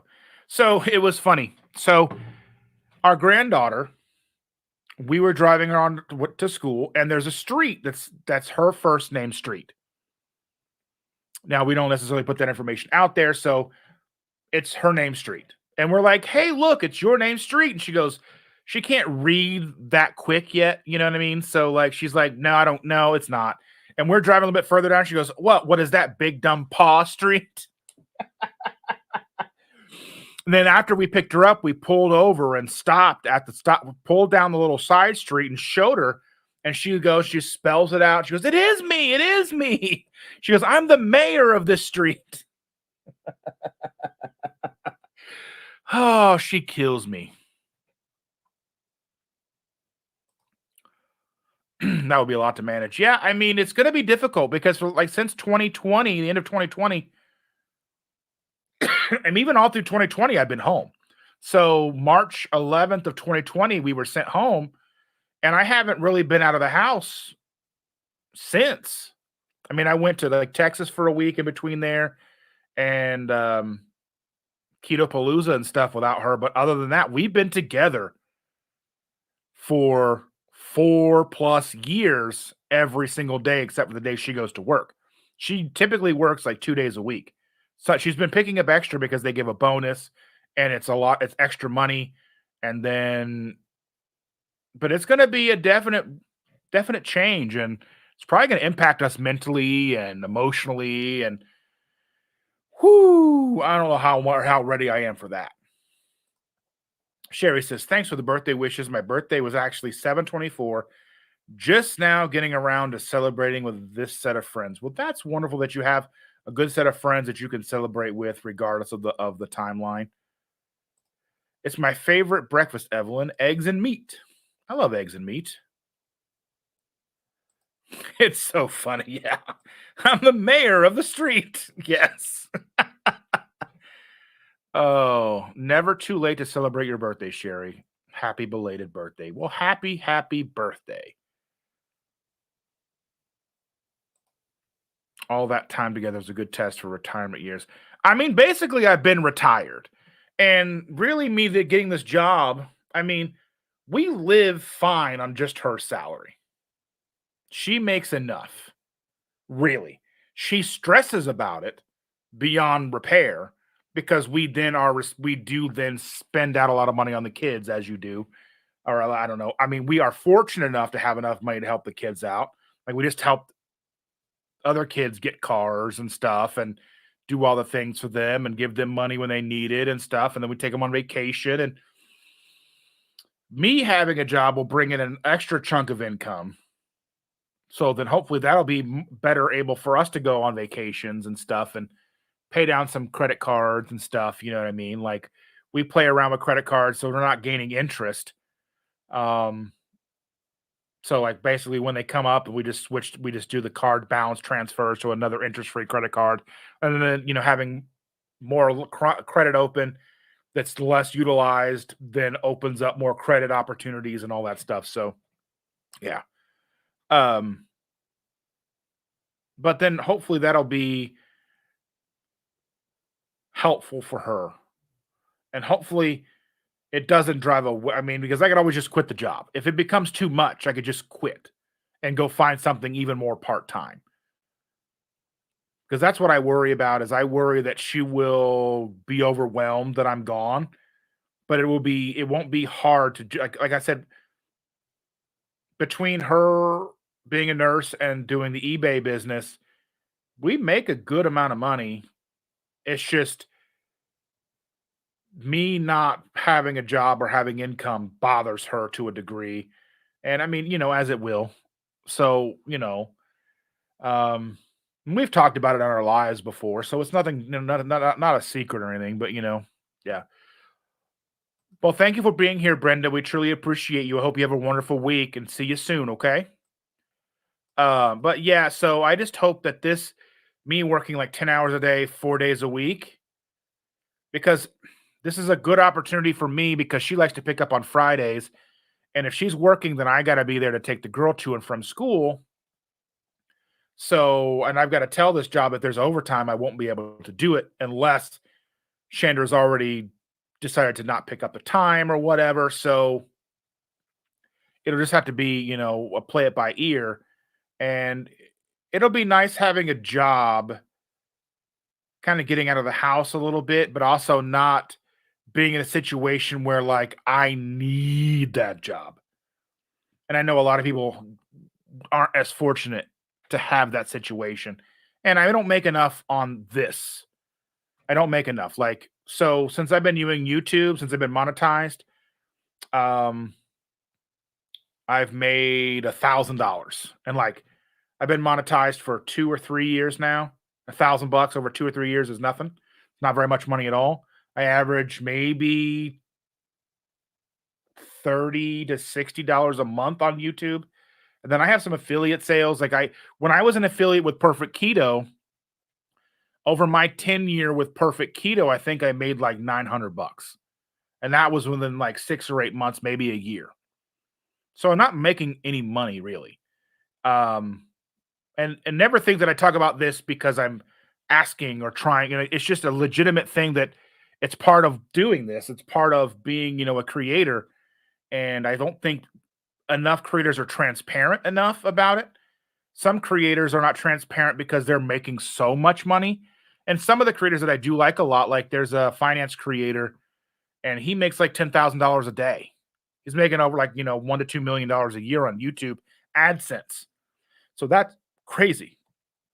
And now I don't think the keto side of things is ever going to bring me that much unless I am someone like Dr. Barry. He's making crazy money off of YouTube. And he's got the expertise. He's got the 3 million subscribers. It makes sense. And then he's also dealing very closely with Salty and Keto Chow, and his face is on the minerals, and so it stands to reason that he's making a decent amount of money from that. I've made maybe $200 from Keto Chow and Salty combined. So I'm not breaking in the money here. I put a lot of work into making these videos and such. I've made a little bit more than I've made. I've had one sponsored video from Keto Chow, and I can't disclose that amount of money, but it wasn't much. I mean, it was more than I've made from any other sponsorship, but it's just not right for me to talk about that amount. Not a matter of transparency, but it's just a matter of contractual obligation. But yeah, but that was one time, and it is what it is. So if I would need, I would need 4, 5, 6 of that amount every month instead of once every couple of months. So it's just one of those things. Like, in order for me to do this full time and bring in enough money to keep Chandra satisfied, things would have to go orders of magnitude different. And it's just, I don't think this niche is necessarily ever going to support that. So it is what it is. But I do this because it's a labor of love. I do it because your interaction with me is so huge. So, you know, there's some opportunities with Amazon with making little short videos for products where you can make money that's kind of off YouTube. And then, I'll take a look at that and see if that's something that I have time for. But, I just want to make sure that I have all the time for you guys. That if I do get this job and I do have a set schedule, then I know we'll still be able to do the Tuesday lives. And then I'll be able to start scheduling the Saturday lives again, Saturday morning lives, and then doing other things throughout the week. And then start making a schedule to where I can work on content and edit content and truly devote myself to YouTube again. Because I think in the very beginning, I was putting in a lot of work and a lot of effort. And now I'm just mainly doing a video here and there like maybe a video or two a month, then going live and doing a short here or there. And I'm not able to like totally dedicate as much time mentally that I have been. But yeah, I mean, it's so important that I need to do it. I'm never going to stop. So it's just one of those things like, you know, but I'm going to do what I got to do. I'm just worried. I just worry though, the fact that, going from being around her so much and being around the granddaughter and Chandra, and then it changing to me not seeing them very much, how that's going to impact me mentally, impact our relationship. There's a lot of worries. There's a lot of unknowns there. And I know we did it before. She was working and I was working. So, but this will be basically like puzzle piece opposites. Like I'll be working 4 days that she's off, and then she'll be working the 3 days that I'm off. And but it's going to work out, I think. Well, we'll see. We'll see how it goes. And like I said, if it doesn't, I can always find, and it's not that I'm going to stop looking for something else. Always looking for something else. So,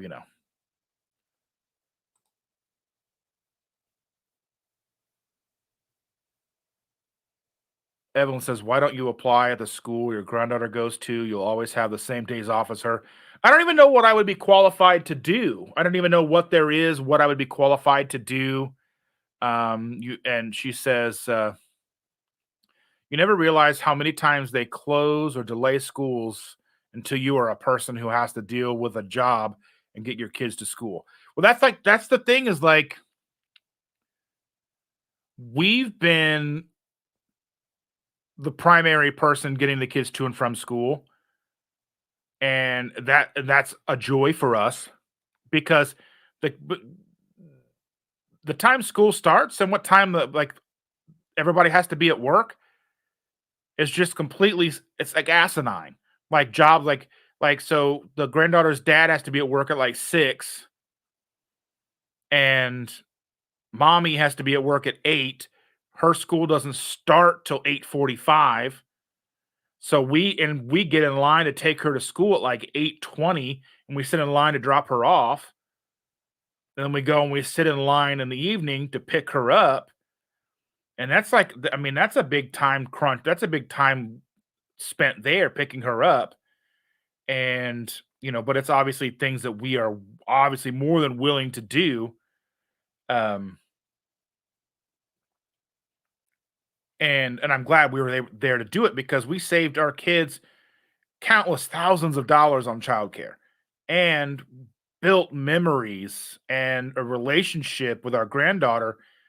So I was very fortunate, even weirdly enough, that I lost my job in the pandemic to be able to be home with her, start this YouTube channel, and be a terrible house husband because I am terrible at keeping things clean. I'm a mess, and I think that frustrates her a lot too. I'm terrible at cleaning. I don't like it, and that's a big part of me being at home. I mean, I can do the dishes and I can do this, that, and the other, but just keeping everything clean and organized is not my forte. I don't know how it's going to be if I'm never home. Because if I'm never home, and then I don't know, like, well, it's going to be a thing. It's going to be a whole thing. So yeah, and I appreciate you, Becky. Thank you so very much. And Maritza says, I know I've only been in the community for less than a couple of months, but I truly appreciate what you do and your dedication. Well, I appreciate you. And thank you for being here and hanging out. Um, this is the easy part. This is the fun part. There's a lot of things that go on, like when I make other kind of content, there's like editing and like, the money we've spent doing like product reviews and all that stuff. So like, I mean, it is a labor of love. I mean, we'll be in the red till the day I die, but it doesn't matter. Hopefully, if I get a new job, then I could upgrade some camera stuff and maybe and keep computers updated, so maybe things are a little more smooth for me. Like I got this computer a couple years ago. Um, unfortunately, I got a little bit of money when my grandmother passed away, and I was able to use some of that to pay for this computer to help me because the computer that I had would shut down like 4 or 5 times every video I was trying to edit and shut down in the middle of lives for no reason. So I got this laptop and I was able to get it from Costco. Um, it was an affordable price and it was like in my budget with a little bit of money that I got from when my grandma passed away from her insurance or life insurance and stuff. And so just it'd be nice to be able to put some more, get a better. I mean, this computer is still good. It's just not as fast as I would like it to be. It's just I'll make do anyway. Um, you can easily be a paraprofessor. That's what I do. It's a teacher's aide.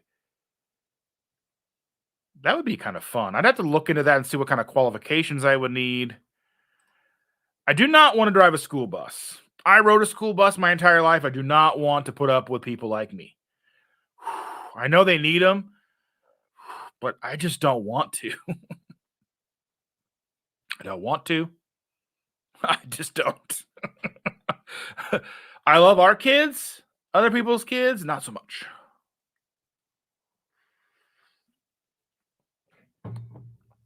Oh man. Whew. But yeah, so yeah.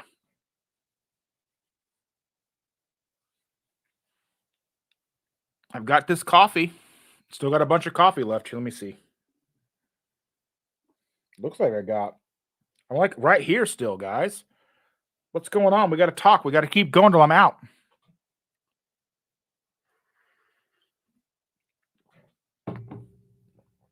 We've got a month, a little over, we've got a month and like 10 days left of summer.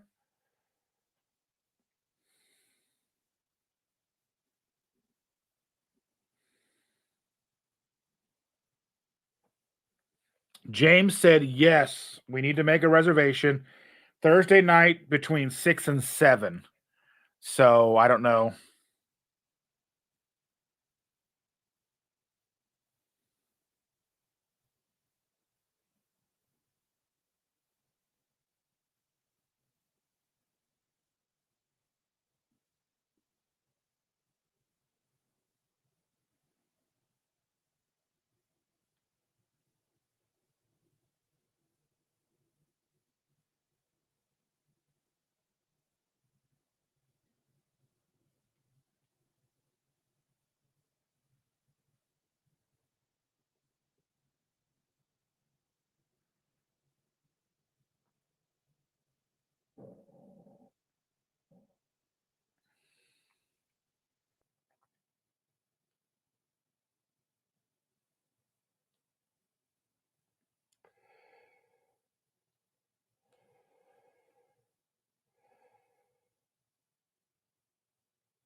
Yeah. So we'll be working between 6 and 7. I'm going to say 7 o'clock just because 7 o'clock is a better timeline, depending on who gets in town, what time. Yeah.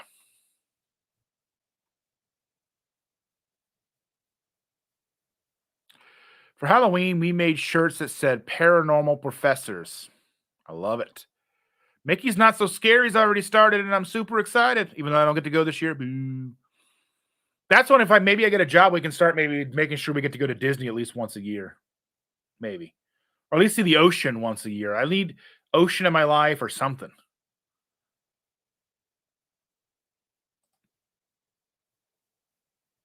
Christy says 30 kiddos in her class here. That's insanity. Oh my goodness gracious.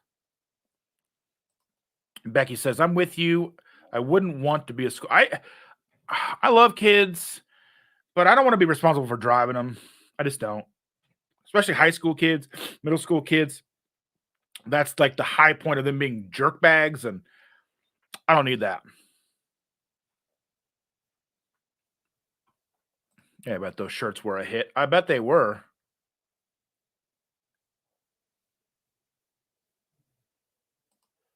And Evelyn's asking what grade, Christy. Chris says, wish we were going to be there Thursday. Y'all better enjoy extra from. We will, sir. We will. But we'll hang out Thursday night or whenever, or Friday out. I don't know, whenever time you guys are getting in town, because I'll be there all day Friday. It'll be fine. And I may see you guys this weekend anyway. I'm planning on driving up to Fort Wayne Saturday. Do you think Saturday is the better day? Probably the better day.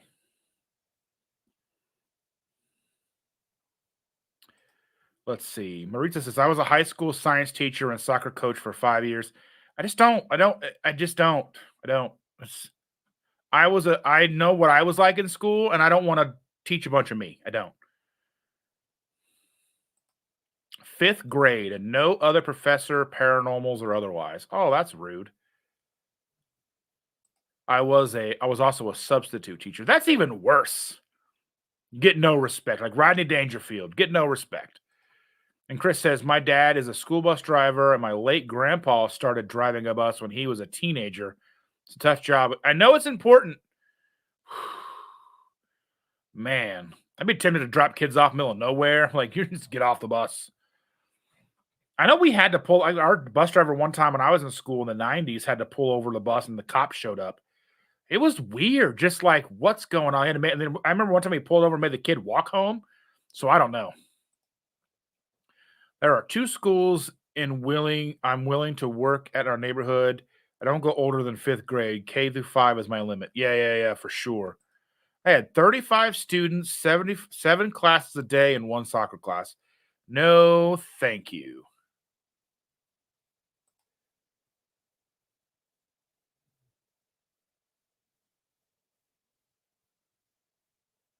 So I know she's there too, because I was thinking there was a something Saturday and something on Friday.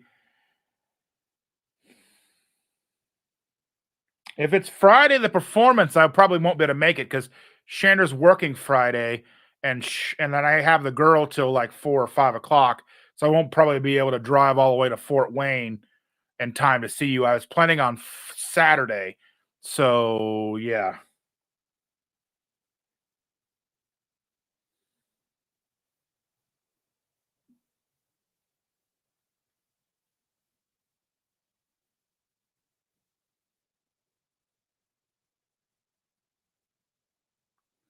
So I want to say, yeah, I think yes. I don't know. There's a Friday and a Saturday. I thought. Let me see.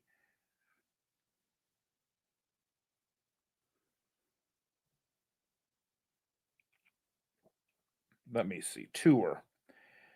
So 15th is Thursday. That's Friday. Oh, it is Thursday. It's Thursday and Friday.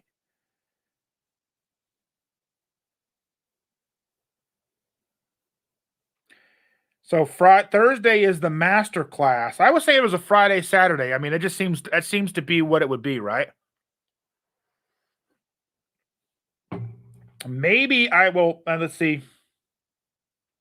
There are tickets to the 7 p.m. Thursday masterclass. No, there's just an RSVP to Friday. Tickets for Thursday are $75. So that's out of the question for me. That's a lot of money, and that's for the master class, and that's not what I would need it for. Friday is the performance, and that's at noon.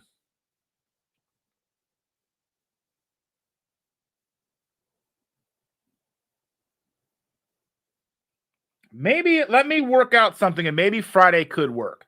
I can get the kid off to school, and then I could come up to Fort Wayne after I've gotten her to school, and either mommy or daddy could pick her up from school. We'll have to figure it out and see what we can do. I wanna hang out. So let me see what we can do. I'm gonna RSVP just in case.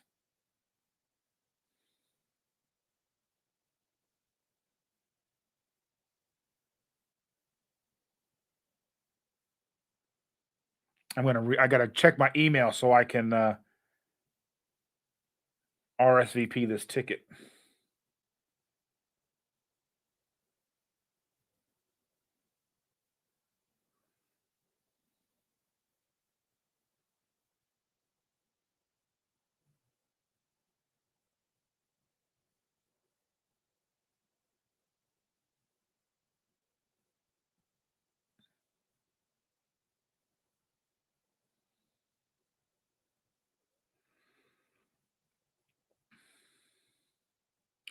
All right, I RSVP'd for Friday. So yeah.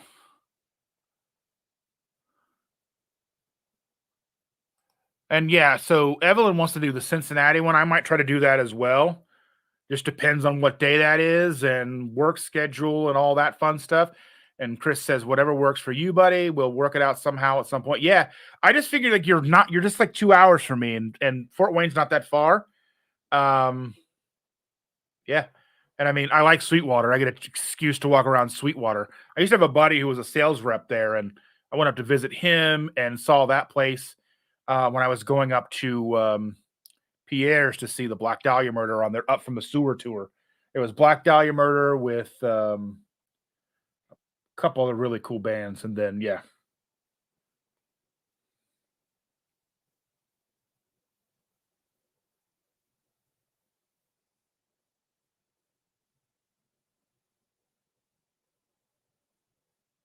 Let me look and see when. Let me look and see when that Cincinnati show is,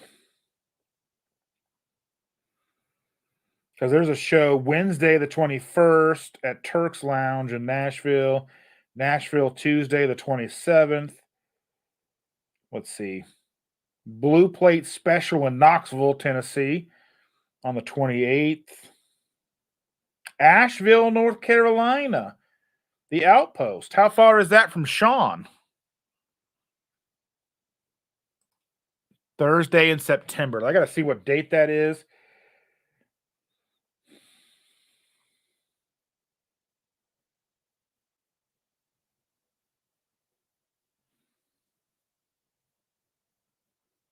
Let me see. That is the 18th, or the Cincinnati is the 19th. I will not be here. I will be in Milwaukee for the wedding. So I will not be able to make the Cincinnati show.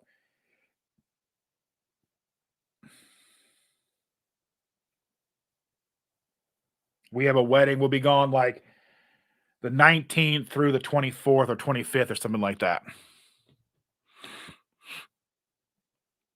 I love Cincinnati. I've seen a lot of great shows in Cincinnati.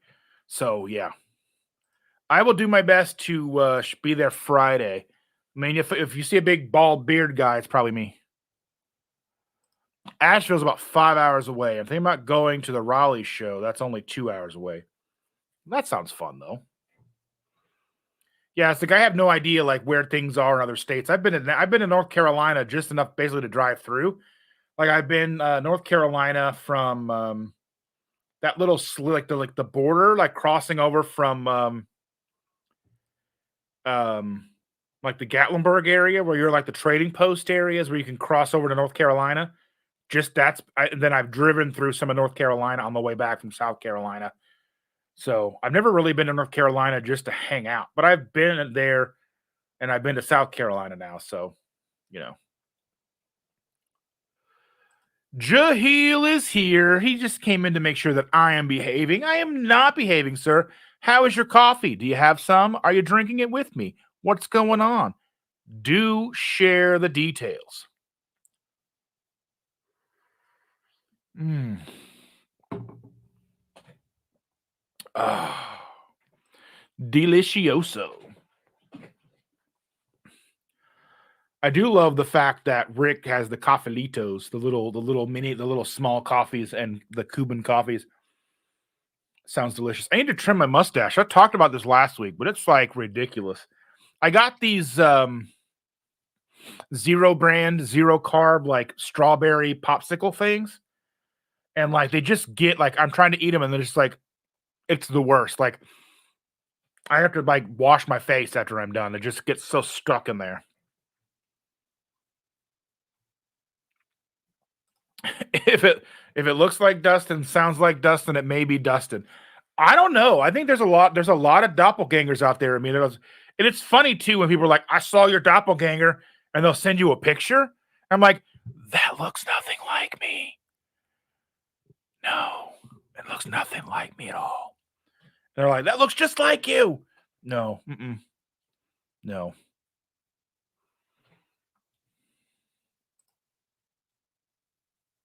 Chris says, "Y'all supporting us means more than you can imagine." I love it, man. I love this community. I love supporting you guys. I mean, I can't say that it would be cooler if you guys were death metal, but hey, you guys are all right in my book anyway. Yeah.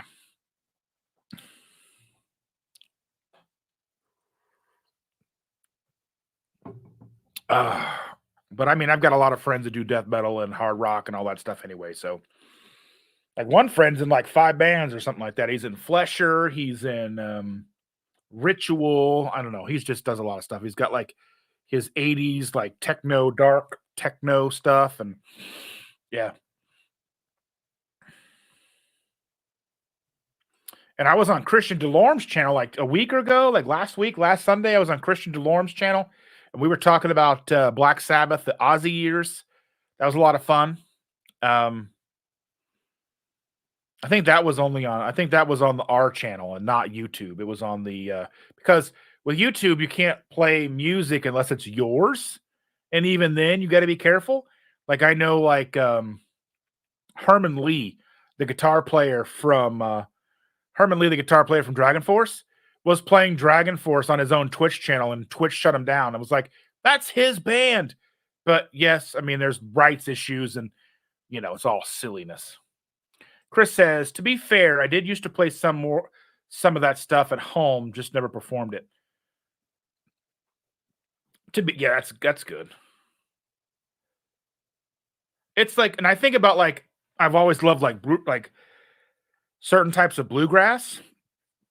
Um, I used to love like Old Crow Medicine Show and stuff like that. And then there's like some country that's very close to like what would be metal.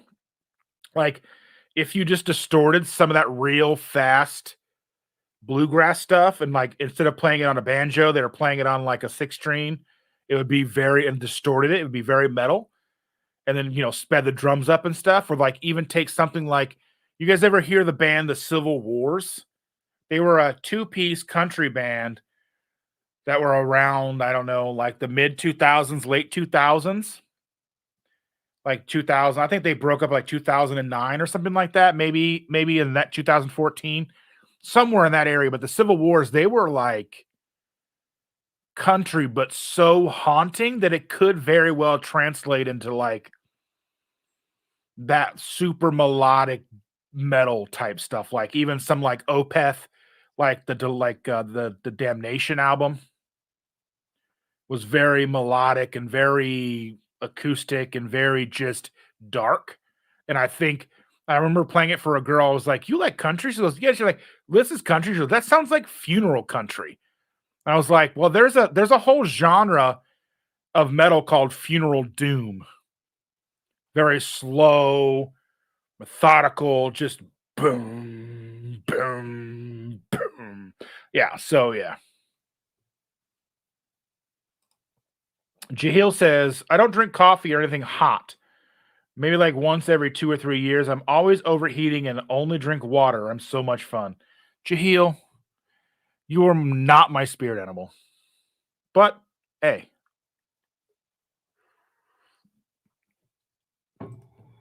do you ever have the problem when you're drinking from a can, getting your mustache hairs pulled out? I have it all the time. It happens with the weirdest of things, and like my mustache gets caught and stuff, like cans. That's why I can't drink from a regular coffee cup. That's why I drink out of these. It's got this little hole here. I can't see it. I have to turn it upside down. This hole here. It's and even when I go to take a drink, I got to open my mouth and like push my mustache down. It's so big, like yeah, and it'll get stuck and stuff, and like pull like ow, ow, ow, ow, ow. And sometimes like like I'll put my glasses on, and my glasses will catch on my beard, and I got to put it on my face, and it pulls, and I'm like ow. Just like I used to have long hair. I used to have hair at one point in time, right? I had really long hair, like down the middle of my back to the bottom of my back or whatever, back in the day when I was a teenager. And you would roll the window up, and part of your hair would be, and you wouldn't even notice. You'd be driving, you're gonna do like this, and then your hair goes just yank. Like, ah! Yeah. Yeah. Mustache can rip is serious pain. That's no joke. Like on Tom and Jerry, when Jerry's cousin came and pulled on Tom's whiskers for his guitar. Oh, the is you is or is you ain't my baby. Yeah.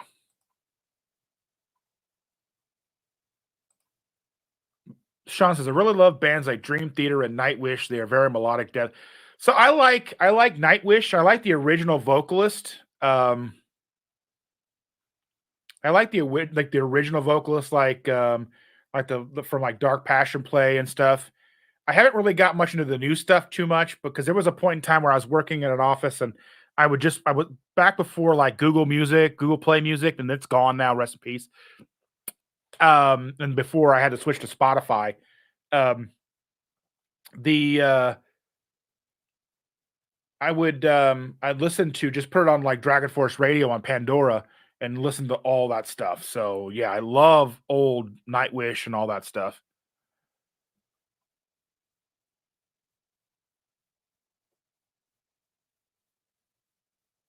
Let's see. Rick says people wonder why I shave my facial hair. Well, that's because you're Rick. Do you feed it to the ducks?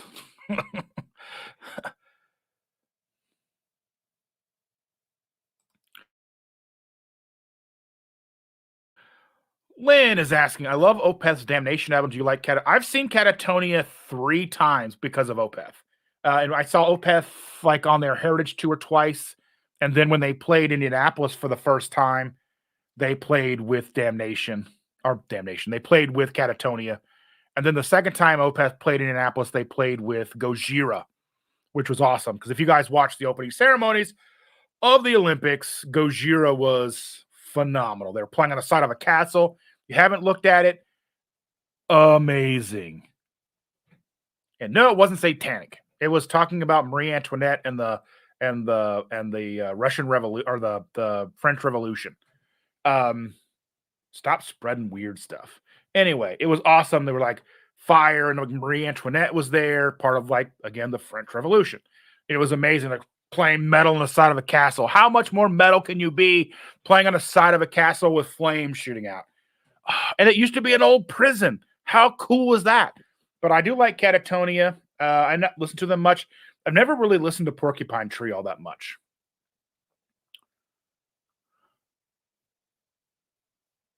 Gojira is amazing. I've seen them 3 times. I saw them play with Deftones. I've seen them play with Opeth, and I've seen them play with Behemoth.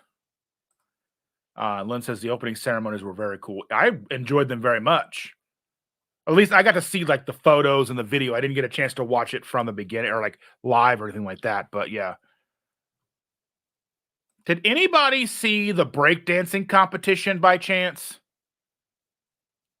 Because that was some funny stuff. Because Australia, I don't know what happened, but Australia trolled the breakdancing competition. And I think it broke it because News headlines say they're not going to have breakdancing in the LA in 4 years, or in Australia, or I can't remember. I think it's LA and then Australia 4 years after that. So like 8 years. So yeah, the Australian was insane. Like she was just trolling. I don't know. Like, did nobody try out for the Australian breakdancing thing? I don't know what happened in Australia. I'd really like to know the story behind that because it's hilarious. But I remember breakdancing being a total thing when I was a kid in the 80s. Um, you would see like people would have cardboard boxes laid out and you would be breakdancing on cardboard boxes on the street. And it was a very New York, Bronx, Brooklyn, Harlem thing, but you know. Maritza, thank you so much for being here. You were amazing. Thank you. And we'll see you soon, okay? Let's see. I used to breakdance battle in the mall in the 80s. I bet you were amazing. Kango and your Adidas. You're very welcome, dear. Have a great rest of your day. But yeah, just watching it was such a weird thing because like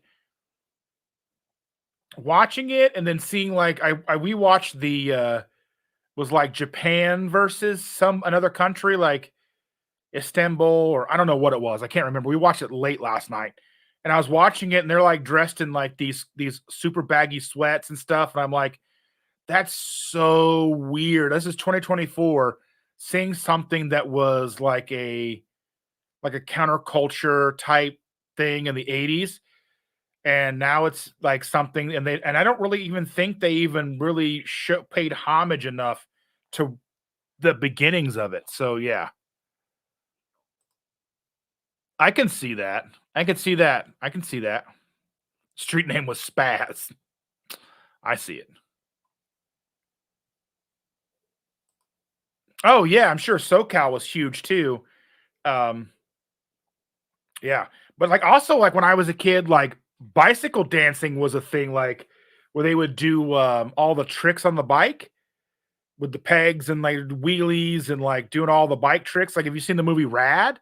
The movie Rad opens up with all that, and I'm like, when I was a kid, young kid, the older kids were doing that like in my neighborhood on their BMX bikes, and then they got into cars, and then that went away, and then you started working on their cars and driving cars around and stuff. But yeah, it was, and I remember kids breakdancing in our neighborhood on cardboard boxes, and it was a huge thing. Just watching the athletic, like even I was listening to podcast the other day, and they were talking about how some MMA people are working out with breakdancers because they're utilizing muscles and such in breakdancing that could work with MMA and all. I don't pay attention to MMA, but this was like Rogan and he was talking about he had another comedian on who was an MMA fighter at one point, but talking about all that and like and you can see like their ankle strength, their wrist strength, and all like their neck strength, a lot of things that a lot of people don't really focus on. So yeah. Hard to think about MC Hammer having a chance to be an Olympian. With Snoop Dogg announcing, that would break the internet. Yeah, yeah, yeah, yeah. That's the crazy thing is like, because I remember being, you know, a teenager with MTV and Murder Was the Case, and they're like showing Courtroom with Snoop Dogg and all that stuff. And I remember I saw Snoop Dogg in 1997 live, and remember he came out and he had like guards on either side of the stage and all that stuff, and yeah, that was Lollapalooza '97, and then Tool came out and totally destroyed. Tool was amazing in '97. I mean, I've seen him 6 times, but yeah. When anyone bought a new refrigerator, 4 breakdance platforms were made. 100%.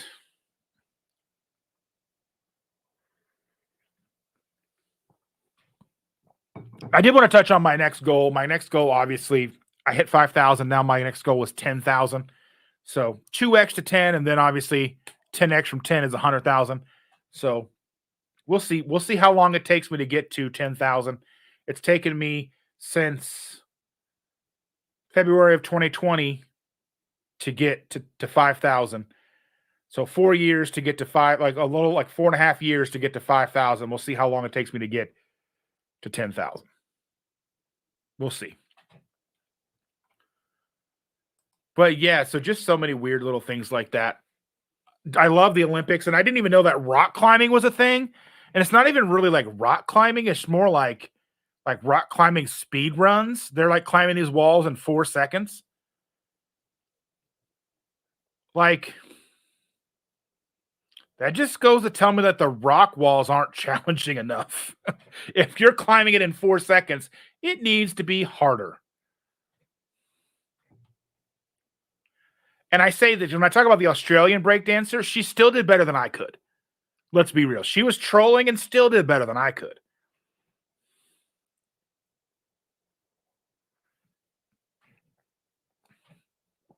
I mean, I'm not trying to hate, but in comparison to everybody else, I do need to go back and watch some of it. The problem with the Olympics is they're not letting YouTubers show the footage.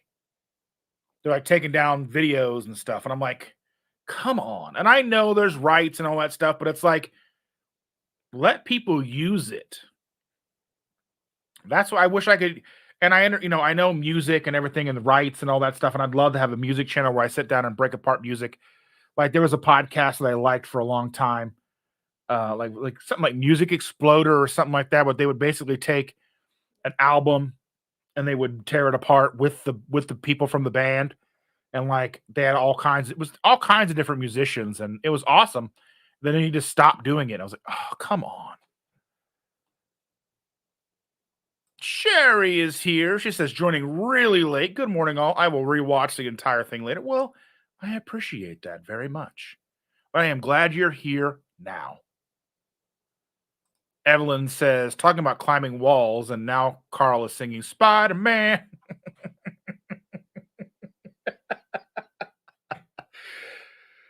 Oh, Spaz.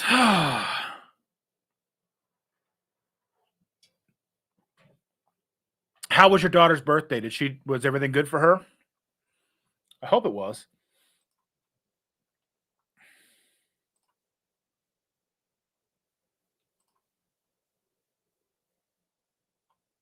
And I hope she had a good time.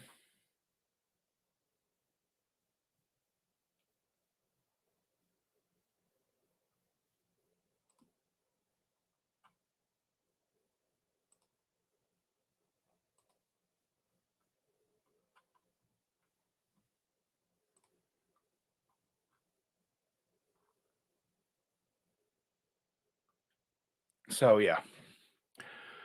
Oh, wonderful birthday. Ate at Red Lobster.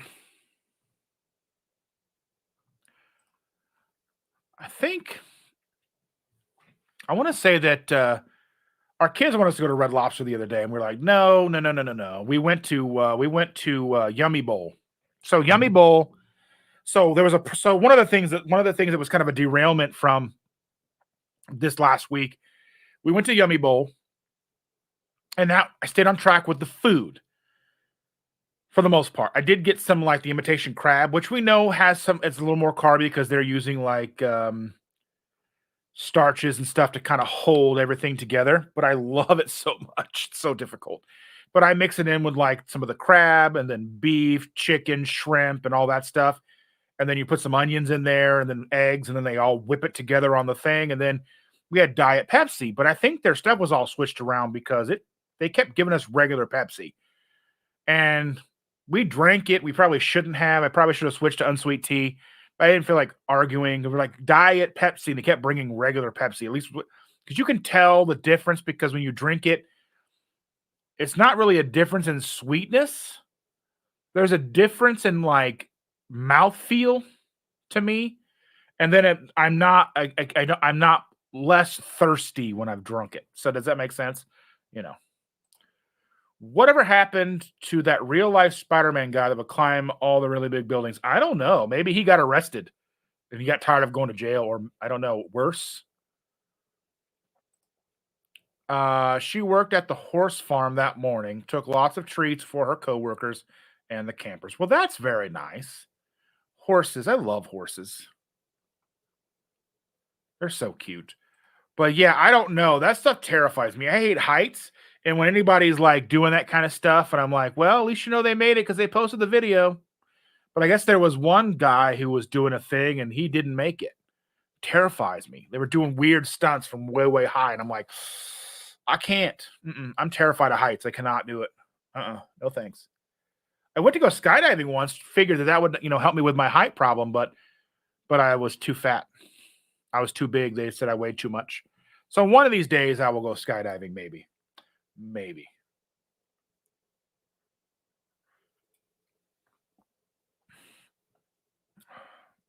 You know, I don't know. We'll have to see. We will have to see.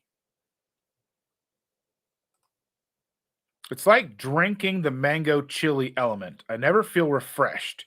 I need more water after. Yeah, that's the weird thing about like the spicy flavors. Like I don't feel like I got a good thirst quenching.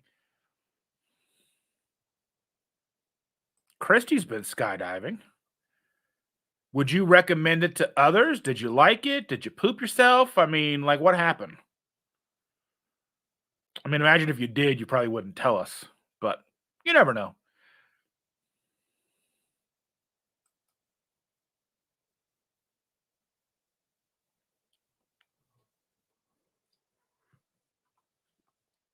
I made some dirty keto stuff yesterday. So I took so if you've been to Walmart recently, they have this new brand that's like their house brand called Better Good, I think is what it's called. And they have keto bread, like little half loaves. And it's not new to Walmart to have their own because they had whatever their market district or whatever that brand was. But yesterday I took hot dogs, wrapped them up in the bread, kind of squished it together and put like the seam side down. And then I took butter and garlic and I spread it across the flat side of the bread and then put some cheese on top. So basically it was garlic cheesy bread hot dogs. And they were delicious. Obviously, like I said, extremely dirty keto because obviously, keto bread's not the most keto friendly thing. But I kind of wonder, like, those kinds of recipes may benefit the greater good to kind of thing to make that kind of recipe. And I was kind of thinking of other recipes that could kind of be done like that. I do need to make a recipe of my little pizza bombs that I made when we went to go see Deadpool and Wolverine. I made some pizza bombs and took those with us. Yeah.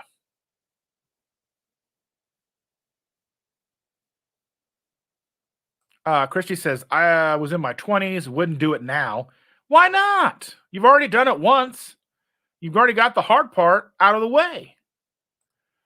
Becky says, no, I do better with my feet touching the ground, dirt, not snow, air. Sean says, I went skydiving last year and it was amazing. I know once you hit terminal velocity, I guess it's like floating. That initial just being out. Yeah. Evan wants to go hang gliding.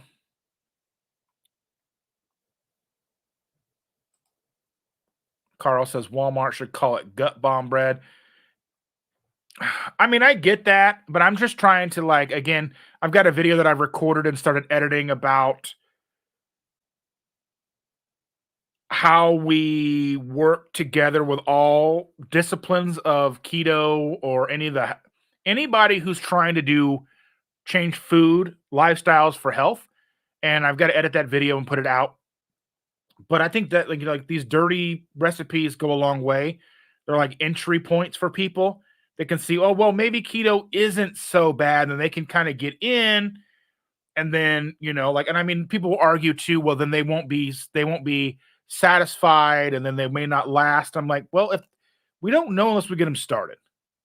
And if they're not going to start with regular keto, then they're not going to be successful with keto anyway.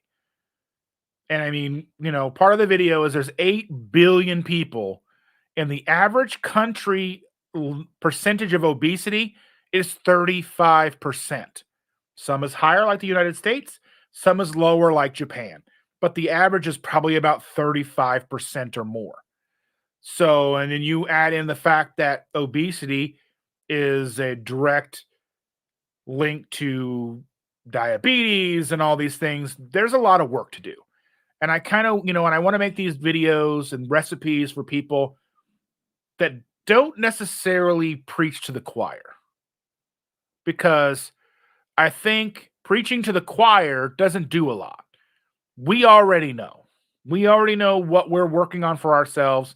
There is room for each of us to grow in our journey, but I think putting out recipes, like I can look at my analytics. The biggest recipes are like the cheeseless chaffle.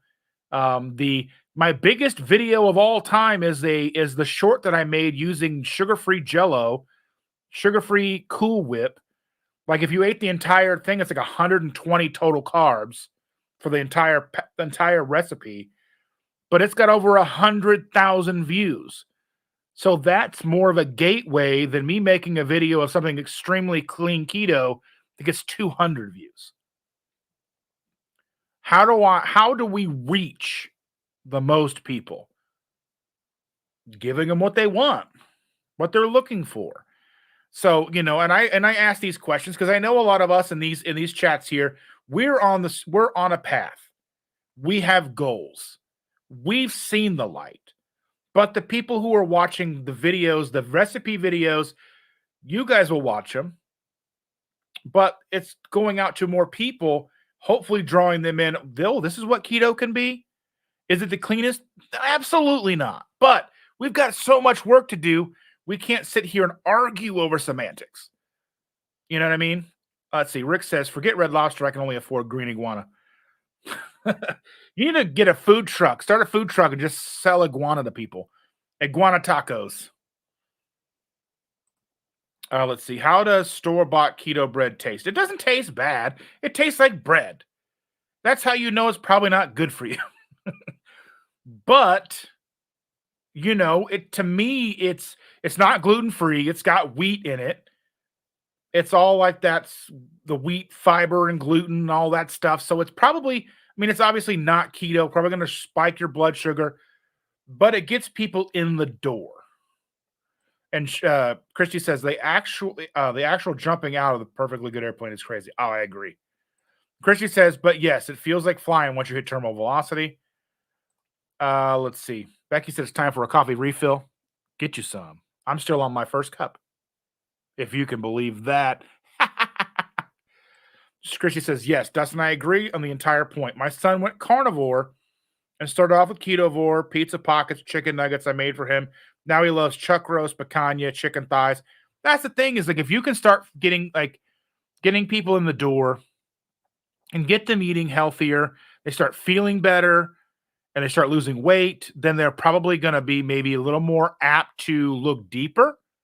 And even if they don't,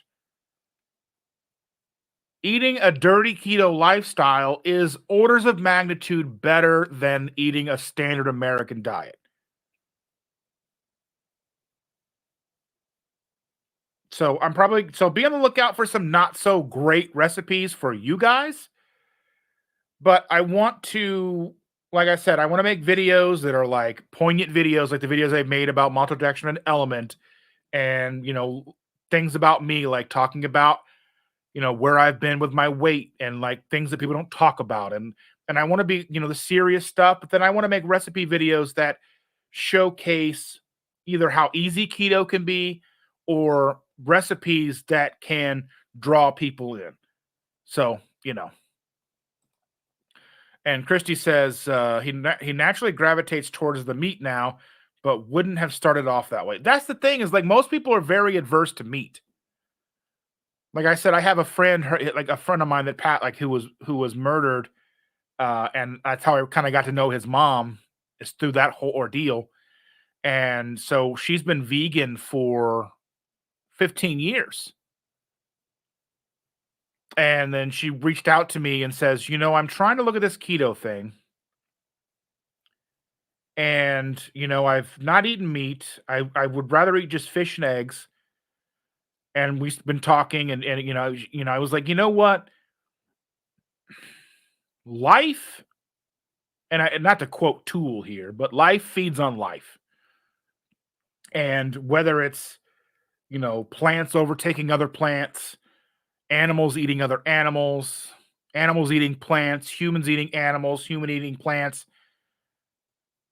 everything feeds on something else. And humanely, the circle of life is not necessarily the most humane. Nature is not. Like there's a whole Instagram page, Nature is Metal. It's brutal out there. And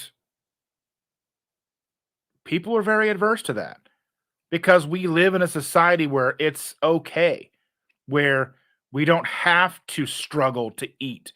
I mean, yes, there's poverty and there's people who are starving, but it's not because there isn't enough food. That's a whole socioeconomic issue.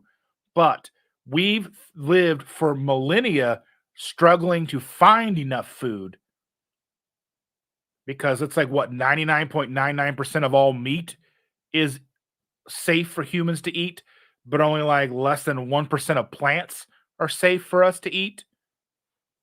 You know what I mean? Like you think about how much grass there is, and that's what cows eat.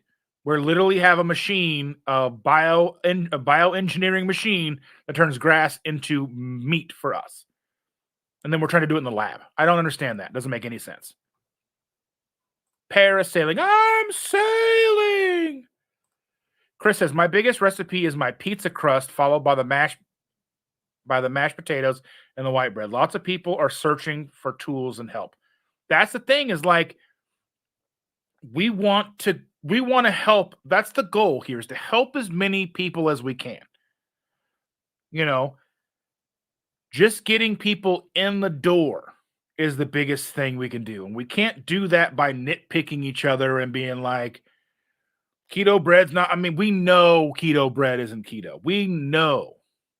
But is that going to get somebody in the door? It's like gateway keto, gateway carnivore, eating McDonald's beef patties and hot dogs.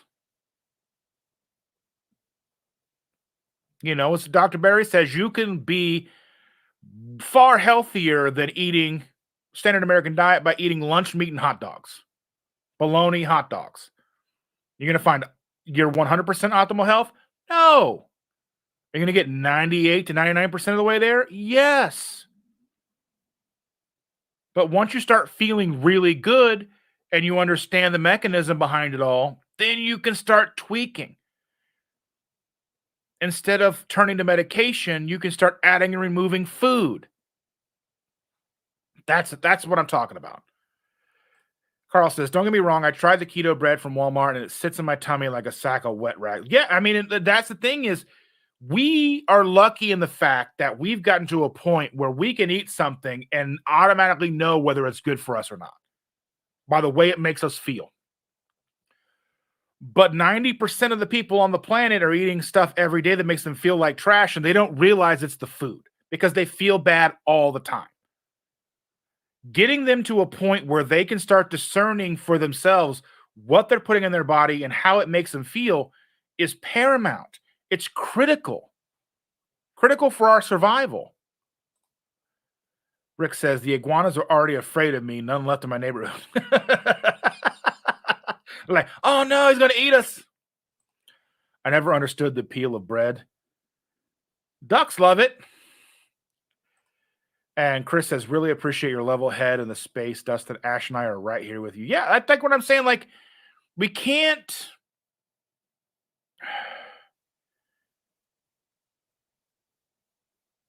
get so lost in what we're doing for ourselves that we can't see how to help others. I don't know. Because I can tell somebody all day, every day, just eat meat, eggs, veggies, some cheese, animal fats, electrolytes, go.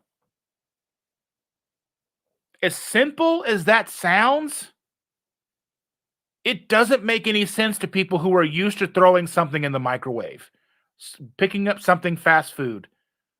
They don't know what to ask for. They don't know what to do. Think of the number of people who don't even know what setting to put your oven on. realistically, your oven, most ovens turn on at 350 automatically. That's basically what you bake everything at. Minor tweaking here. Something may need to be 325, something may need to be 425, but most things you can cook at 350 and it's going to work fine. But the number of people who have no idea, is mind-boggling.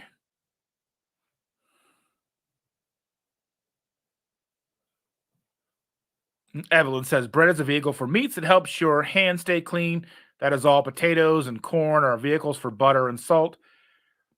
I say, forget the vehicle, give up the bread. But I mean, but at the same time, we need that vehicle to drive all those people into a better lifestyle. You know what I mean? Becky says, eggs, bacon, pork rinds, meat are my favorite. My Achilles heel is cheese. But see, we figured that out. You know that. You didn't know that before? And Rick says, true. And if you're like me, I eat meat with my hands and teeth, no utensils. Well, your utensils are your hands. So think about it. My protein bar is eating a steak with my hands. Yeah, I think that you're preaching to the choir here. We know. We're converts. We know. But there's so many people out there who have no idea that what they're putting in their mouth every single day is leading to how bad they feel, and they turn to a medicine to make them feel better. How do we fix that? Low Carb Spin says, I enjoy the day, everyone. I got to go walk the dogs. Well, enjoy. Give those puppers all the love. And Becky says, oh, yes, I forgot the butter. I can eat the salted butter as a snack. Our granddaughter was the same way in the beginning. Now she's like, I don't like butter. I'm like, you used to eat it by itself. She was like, really? And I'm like, yes. Lynn Danielson. Well, thank you for being here, Lynn. I don't know if you've been here before, but thank you so very much. I truly appreciate you being here. And if I haven't acknowledged you before, I totally apologize. But Lynn says, I typically, and you know what Opeth Damnation is. Such a good record. I used to get massages to that. I had a friend who was going to massage school, and she'd come over. I worked at a warehouse at the time, so I'd get bi-weekly massages. She'd come over and practice and get credit for school. And I put on Damnation, and I would put on Dark Side of the Moon. My microwave is storage container for napkins for guest visit. Yeah. Rick says, I never use my regular oven, just the stove, barbecue, and engines. You are a strange person, Rick. I'm so glad you're here because I love it. I love the weird energy. I love it. Don't ever take that as an insult. Please, please, please never take that as an insult. I love how weird you are. I love it because not everybody's. I cook with an engine. Nobody says that. Nobody's like, I like iguanas. Nobody says that. I love it. Oh, my eye is itchy. All right. Chris says, I think people get wrapped up in the I do blah, blah, blah, blah, blah, and that's what you need. Truth is, it's not about us. We already know. It's about the others who don't know and aren't ready to just trust us. 1,000%. I've had people say, I'm not ready to give into a fad diet. Talking about keto and all this stuff. But if you really look at the science, there's even an article I shared on my Facebook a couple of weeks ago, maybe 2 weeks ago, a week ago, I don't know. Timeline, I don't know. Was like when they started talking about adding in carbohydrates for diabetics, where diabetics were always utilizing a low-carb diet in like the 1800s. Because they're talking about type 1 diabetics, because type 2 diabetics really didn't exist yet. And they didn't have insulin, so they had to just cut all the sugars out, and obviously still didn't live very long. But they were able to learn that. And then when insulin came around, they were like, oh, I guess we're just going to use this. So eat sugars and carbs now. So there's just so much, and people think that what we do is a fad, when realistically, it's what we've done for eons, centuries even. And Sean says, The thing that helped me most when finding things to replace bad stuff, that is what I love about all these channels that share cooking content, you have a much better chance of succeeding. Yeah, that's the thing is when I first started, I was trying to make replacements for everything. I was trying to make corn dogs and I was trying to make pizzas and pizza crust and all that stuff because that's what we ate all the time. We ate pizza, frozen pizzas all the time. Because it was easy to cook a couple of frozen pizzas getting off of work than it was to go and make whatever. I mean, now it's easy just to cook a couple steaks in the cast iron skillet, burgers in the cast iron skillet, whatever. But at the time, we didn't look at it that way. So it was, we could feed the entire family for a night on $20 at Taco Bell. Rick says, I could never convince anyone to try carnivore diet in 41 years except for 3 people. My own parents refused to try it. It's just because they've been so demonized. Lynn says, I have to credit Chris Cook in Nashville and your participation on his channel for getting me over to you. Well, thank you so very much. See, the community is awesome. I love it. And Rick says, you are speaking truth, Dustin. There's only one carnivore quack in the entire world who is 6'6", super skinny, hunts, eats iguanas, Muscovy duck, makes his own biogas for cooking. I mean, I'm sure I imagine you're not the only one, but not the only one. But you're the only one that I know, and I love it. It's amazing.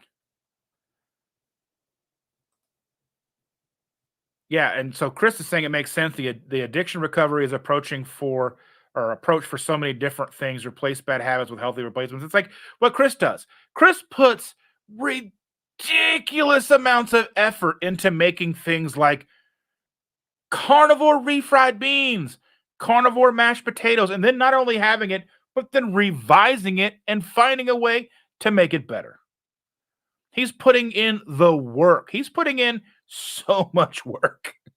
Like I said, one of the first things I ever commented on his channel was, you're putting in a lot of work. So much work. The dishes must be insane. But yeah. Rick says, the inventor and promoter of Rick's Heart Attack Foods. I need to make a video asking people when they think when they think of me, what comes to mind. Do it. Evelyn says, I was mully-grubbing about not getting anyone to try this way of life. Then people started coming out of nowhere saying I inspired them. That's happened to me. I've had people that a lot of people will just kind of hang out in the shadows, right? So they'll just kind of hang out in the shadows and not really like letting you know that they're watching. They're not liking things. They're not hitting the like button. They're not. A lot of times I post things and I don't think anybody even sees it. Like on my Facebook, to the point where I don't even post as much on my regular Facebook as I used to. Typically the things that get posted to Facebook are just cross-posted automatically by like Instagram. And that's basically it. And then I'll have people come out and go, you know what? I've been doing what you do for a while, and I've lost X amount of weight, and my biomarkers have done this, and I've got off this medication. And I'm like completely flabbergasted, gobsmacked that somebody would say that I had no idea, didn't come to me and ask for any advice. They didn't ask me for any help. They just saw what I was doing and took it upon themselves to do it. That keeps me doing this because not only do I get this amazing interaction with all of you wonderful people, but I never know who's watching from the shadows doing what I'm doing and changing themselves for the better. So I'm going to I think I was trying to focus on like clean cooking, but I think I'm going to probably face the trolls head on and put out a bunch of stuff that is probably easy to make, but dirty, because I think that's going to touch a lot of people, more chaffle recipes and things like that, because I think it's truly helpful to people, because it's going to be more likely, hopefully, to help somebody in the long run. Everyone loves breakfast sandwiches. Everyone loves, like those hot dogs were good. Yes, I was eating those while I was watching the 1960s version of the Magnificent Seven. Old movies are so hard to watch. I didn't even finish the movie. I got to go back and watch the rest of it today because I got to talk about it on Tuesday night. But yeah. And Chris says, you're very kind. Ash will tell you the dishes are definitely a big chore. Hope you need like 2 dishwashers. I see the big fancy houses and they've got like in the kitchen 2 dishwashers installed. I'm like, why not? Like, think about like if you live in a house with kids, think about how much of a time advantage it would be over a cost advantage to have 2 washers, or I'm sorry, 1 washer and 2 dryers. Just adding a second dryer, that's like $700 or whatever a dryer costs now, between $700 and $1,200 for a second dryer. And I know that money's tight everywhere, but think of the time savings, because you can wash a load in 30 minutes and an hour to dry it. So you take a wash load, you put it in the dryer, throw another wash load in, throw it in the second dryer, then you throw a third wash load in, and by the time it's done, that first dryer's done. You could pull it out, throw that one in. You can basically keep wash loads going almost nonstop. But just adding 1 dryer instead of waiting and wait. It's just, I don't know. I think about that kind of stuff. Cherry says, I love chaffles. Ash says, yes, we do. We run it daily. Yeah, I mean, 2 dishwashers. Woo! Game changer. Sean says, we have 2 dishwashers, 1 mechanical and 1 kid. Our kids, man. I have never been so glad to be an empty nester. Outside, I mean, I miss our kids living here with us because they're amazing, wonderful kids. But fighting with them to get them to do the chores, it would have been easier just to do the chores myself. Having them do the dishes was like World War III every day. Being a stepdad is probably what made it worse. Because if I was actual dad, then it probably wouldn't have been as bad. But being stepdad, they were like, I'm going to listen to you. But like, and it didn't help because Chandra come home like, you guys are fighting like kids. I'm like, well, they're not listening to me. Because I've asked them 6, 7, 8, 9, 10 times calmly, hey, you guys need to do the dishes. Hey, you guys got to get the dishes done before mom gets home. And then finally, by the time she gets home, I'm screaming at them to get the dishes done. And she's like, quit fighting. I'm like, I don't miss that. That's why I don't want to drive a bus. Because I don't want to drive a bus. I'm the PTSD of that.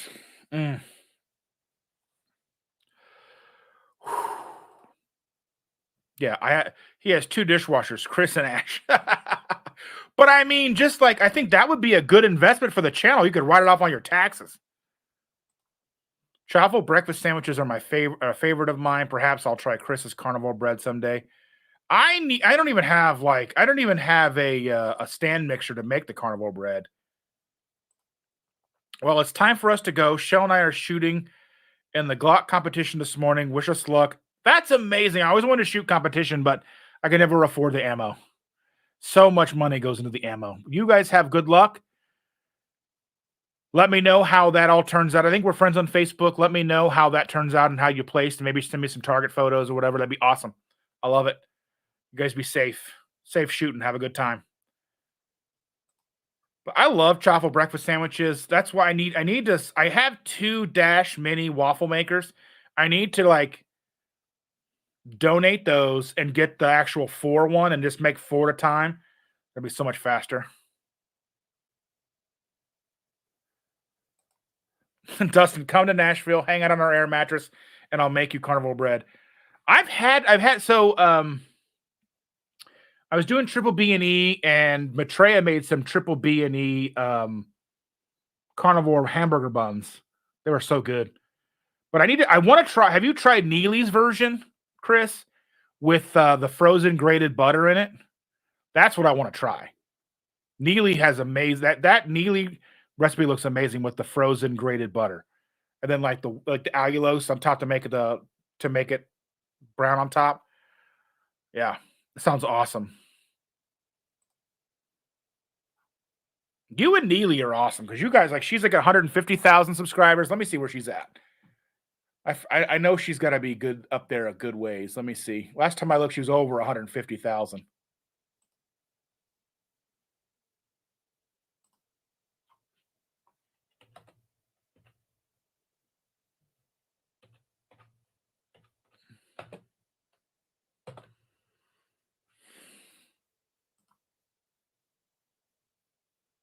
Yeah, she's at 157,000 subscribers. So you're catching up with her.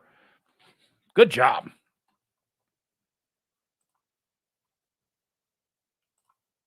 I wanted to shout out Ketoing Viking. She's a new channel that I found. She's only got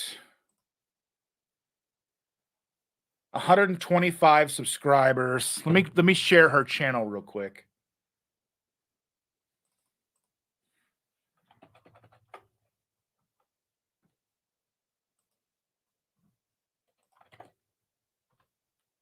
There we go. I shared the channel.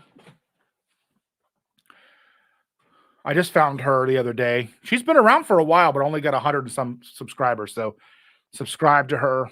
And any of the mods, put any channels that you may want to share with.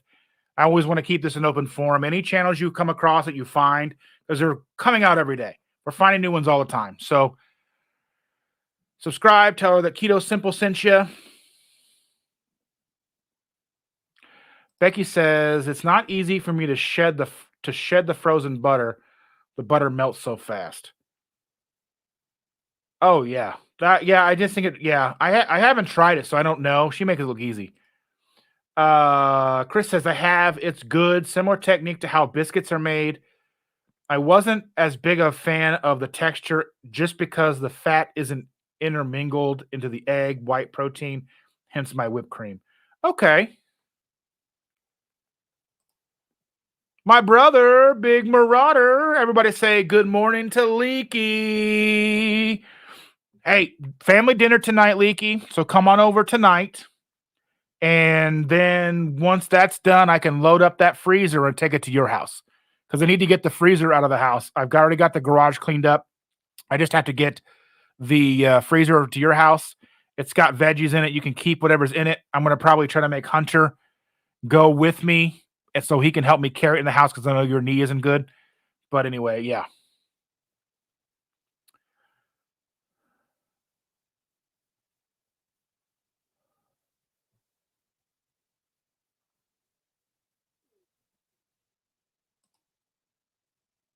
Chris Carnival. I don't think I've seen that video yet. I need to go back and watch that one and check it out. Let's see. I need to find a supplier of chicken skins because I want to make dumplings out of chicken skin. I think that would be a really good thing. Like, I love pot stickers, and I think chicken skin pot stickers would be awesome. Maybe put that on your whiteboard too, Chris, because like you can make them. They'd be kind of like, maybe you don't have to deep fry them, or like, yeah, just anything wrapped in chicken skin and deep fried. Oh yeah.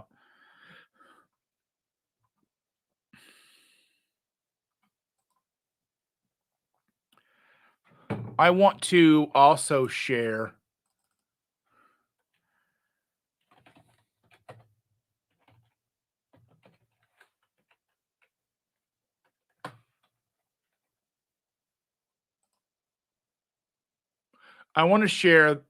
Hill's channel, Headbangers Kitchen.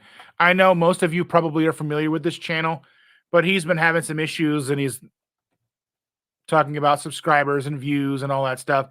So go watch his content too. He's got a lot of subscribers, but his views have declined over the years. He's got 683,000 subscribers, but his views have gone down a lot. So yeah.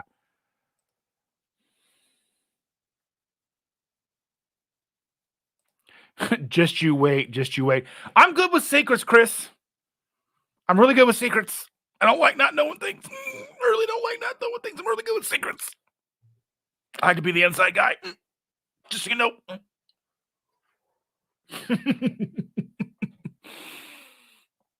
Go say hi to Sahil. He's awesome. He shouts me out whenever he does a live and I'm in there.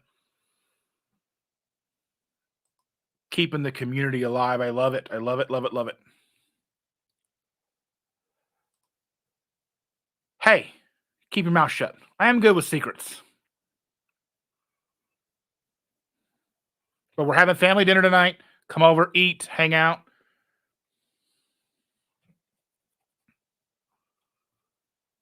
Because I know you dinner's at 7, I think. So it means I got to go to the store and buy chicken thighs because I'm making chicken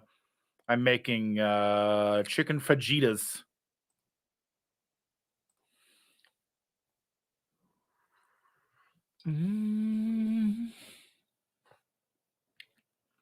Yes.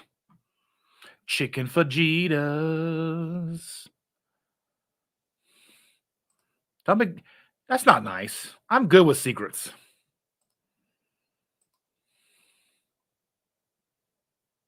Anyway. You're not the boss of me. Woo! All right. I love you, Leaky. That's my baby brother, folks. Oh, yeah.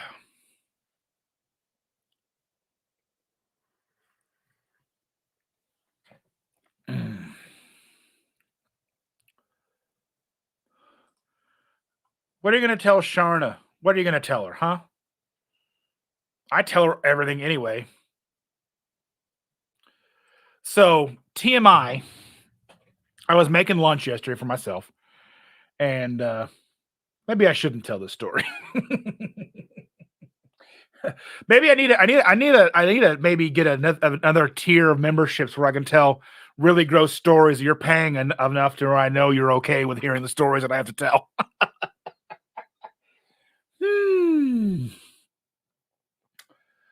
Oh well, you're here. You're gonna hear the story. I was making lunch, and I thought I had to toot, and it was more than a toot. So I had to leave that and take care of everything. So that's that. And then I had to, as I was taking care of all of it, I was had to text Chandra. I was like, no one was here. No one would have known, but I have to tell you because that's just what I do. I just text her, and she was like, I knew she got a good laugh at work, because she deals with ICU now, and there's a lot more sad things that happen with ICU. So I try to send her funny things at work so she's not so upset. Because she used to work like a med surge unit for so long, and that was a lot different than where she's at with ICU. So it's just different environment. So I'm silly and goofy, and I try to be funny all the time anyway. So yeah.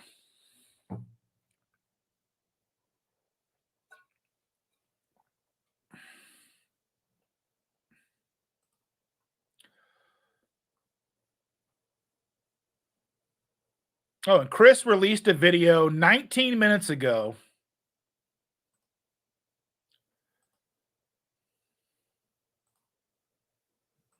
His 100,000 subscriber video. So I'm going to put that here. This is Chris's 100,000 subscriber video. So be sure to watch that when this live is done. It's been out for about 20 minutes or so, or at least that's what my thing tells me. So make sure to watch Chris's video when it's done.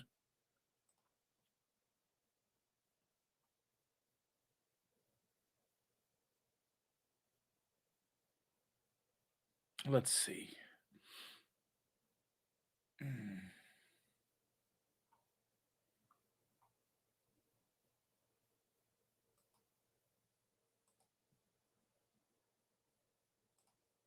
And my buddy, he does painting. He did this photo back here for me. This photo right here. He did this painting. I'm going to put his channel in here as well because he needs all the love and support he can get.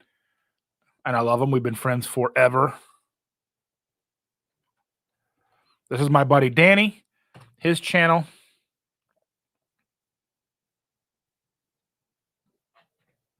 Like I said, he did this painting for me right here. So give him some love, watch his content, buy some paintings, commission him to make paintings for you, all the stuff. I love finding new, like Robert Kiltz. Dr. Kiltz is live now.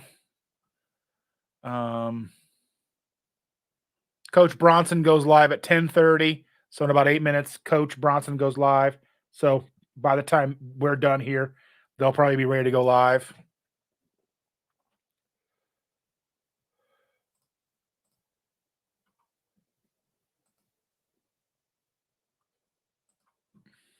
So yeah, I just like to share channels and do all the fun stuff.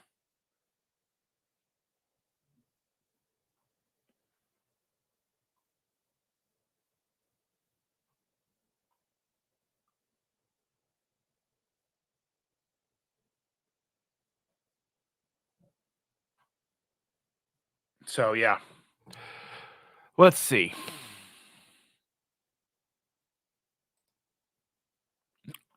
Rick said, just go the opposite direction that the iguanas are going to find the best carnivore quack on the YouTube. One of these days I'll try some iguana. It's gotta find it. There's a restaurant down the street from us called Iguanas, but I'm gonna venture to say they don't serve any. Not a lot of iguanas living in Indiana. Not like you just gotta wait. Well, like if does it ever get like below freezing where you are, Rick? And you just wait for them to fall out of the trees? That's like you're like, oh, just walk around with a basket waiting for iguanas to fall off. But it probably doesn't get that cold in Miami very often. Maybe like what, 3 days in January? It's like false advertising. False. There's like I said, like in Brownsburg, there's a place called Iguanas. They don't serve iguanas, I'm pretty sure. I've never eaten there. I've only picked up DoorDash there. But yeah, I don't think they're serving iguana.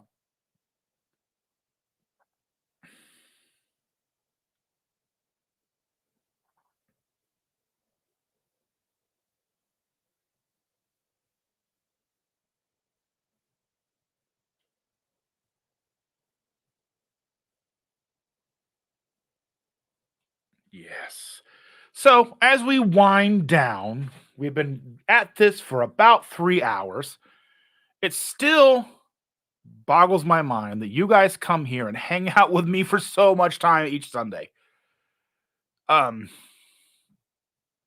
Rick says we've not had cold weather since 2012. And yes, the iguanas will fall from the trees on the street. I collected a lot that day. Whew, you can just take a road trip up when it's going to be a cold spot and just go up. What about python? Do you eat pythons? I think that's an invasive species you can eat. I work while listening. A 3 hour tour. The weather started getting rough, and Dustin ran out of coffee. Mm. Ah.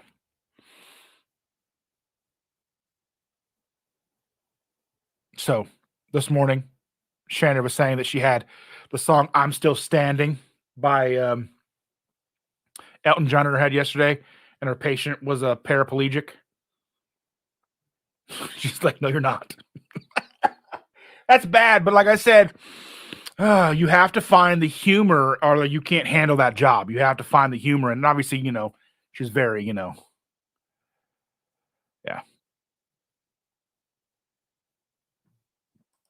Python is edible, but I have not gotten any yet. Well, as soon as you do, let me know. Hmm. Today, I need to trim this mustache.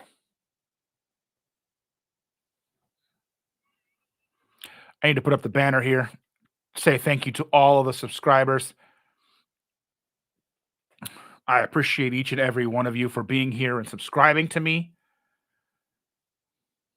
and sharing your time with me and just being amazing people, being an amazing community. I truly, truly, truly appreciate it. I appreciate each and every one of you, even you, Rick. So it's been a wonderful Sunday. I'm almost out of coffee.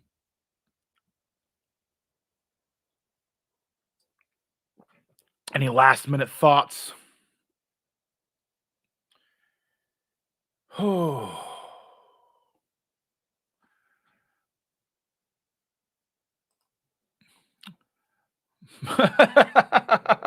Brandon, my brother, says, yeah, you need to trim the mustache. Reminds me of a walrus. Yeah, it gets in the way. It's kind of annoying, but I like it.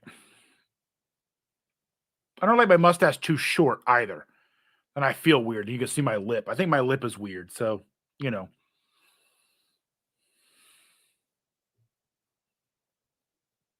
have a great day. Have a great week. I'll let you know if I survive school. To new beginnings.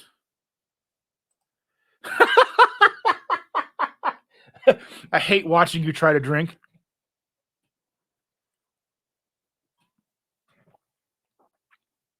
That's why I can't use regular cups.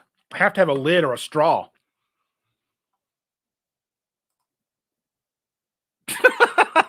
It's just your face. You know what? I love you too, Leaky. Oh, I might stop in and see you later. What you work until whatever till whenever. I'll probably drop in and see you. I got to run to Walmart and pick up some stuff. I'm running low on eggs. I think I've got like 2 dozen left. So I'll probably pick up some eggs. And then I got to pick up some chicken and stuff for the fajitas tonight. But then again, thank you all so very much again and again and again. I can't express enough how much it truly means to me that you guys are here each and every Sunday. It's like been up to 60 of you over Twitter and YouTube. For some reason, Facebook didn't work today. Whatever. But anyway, thank you all so very much again for being here. I truly, truly, truly appreciate you.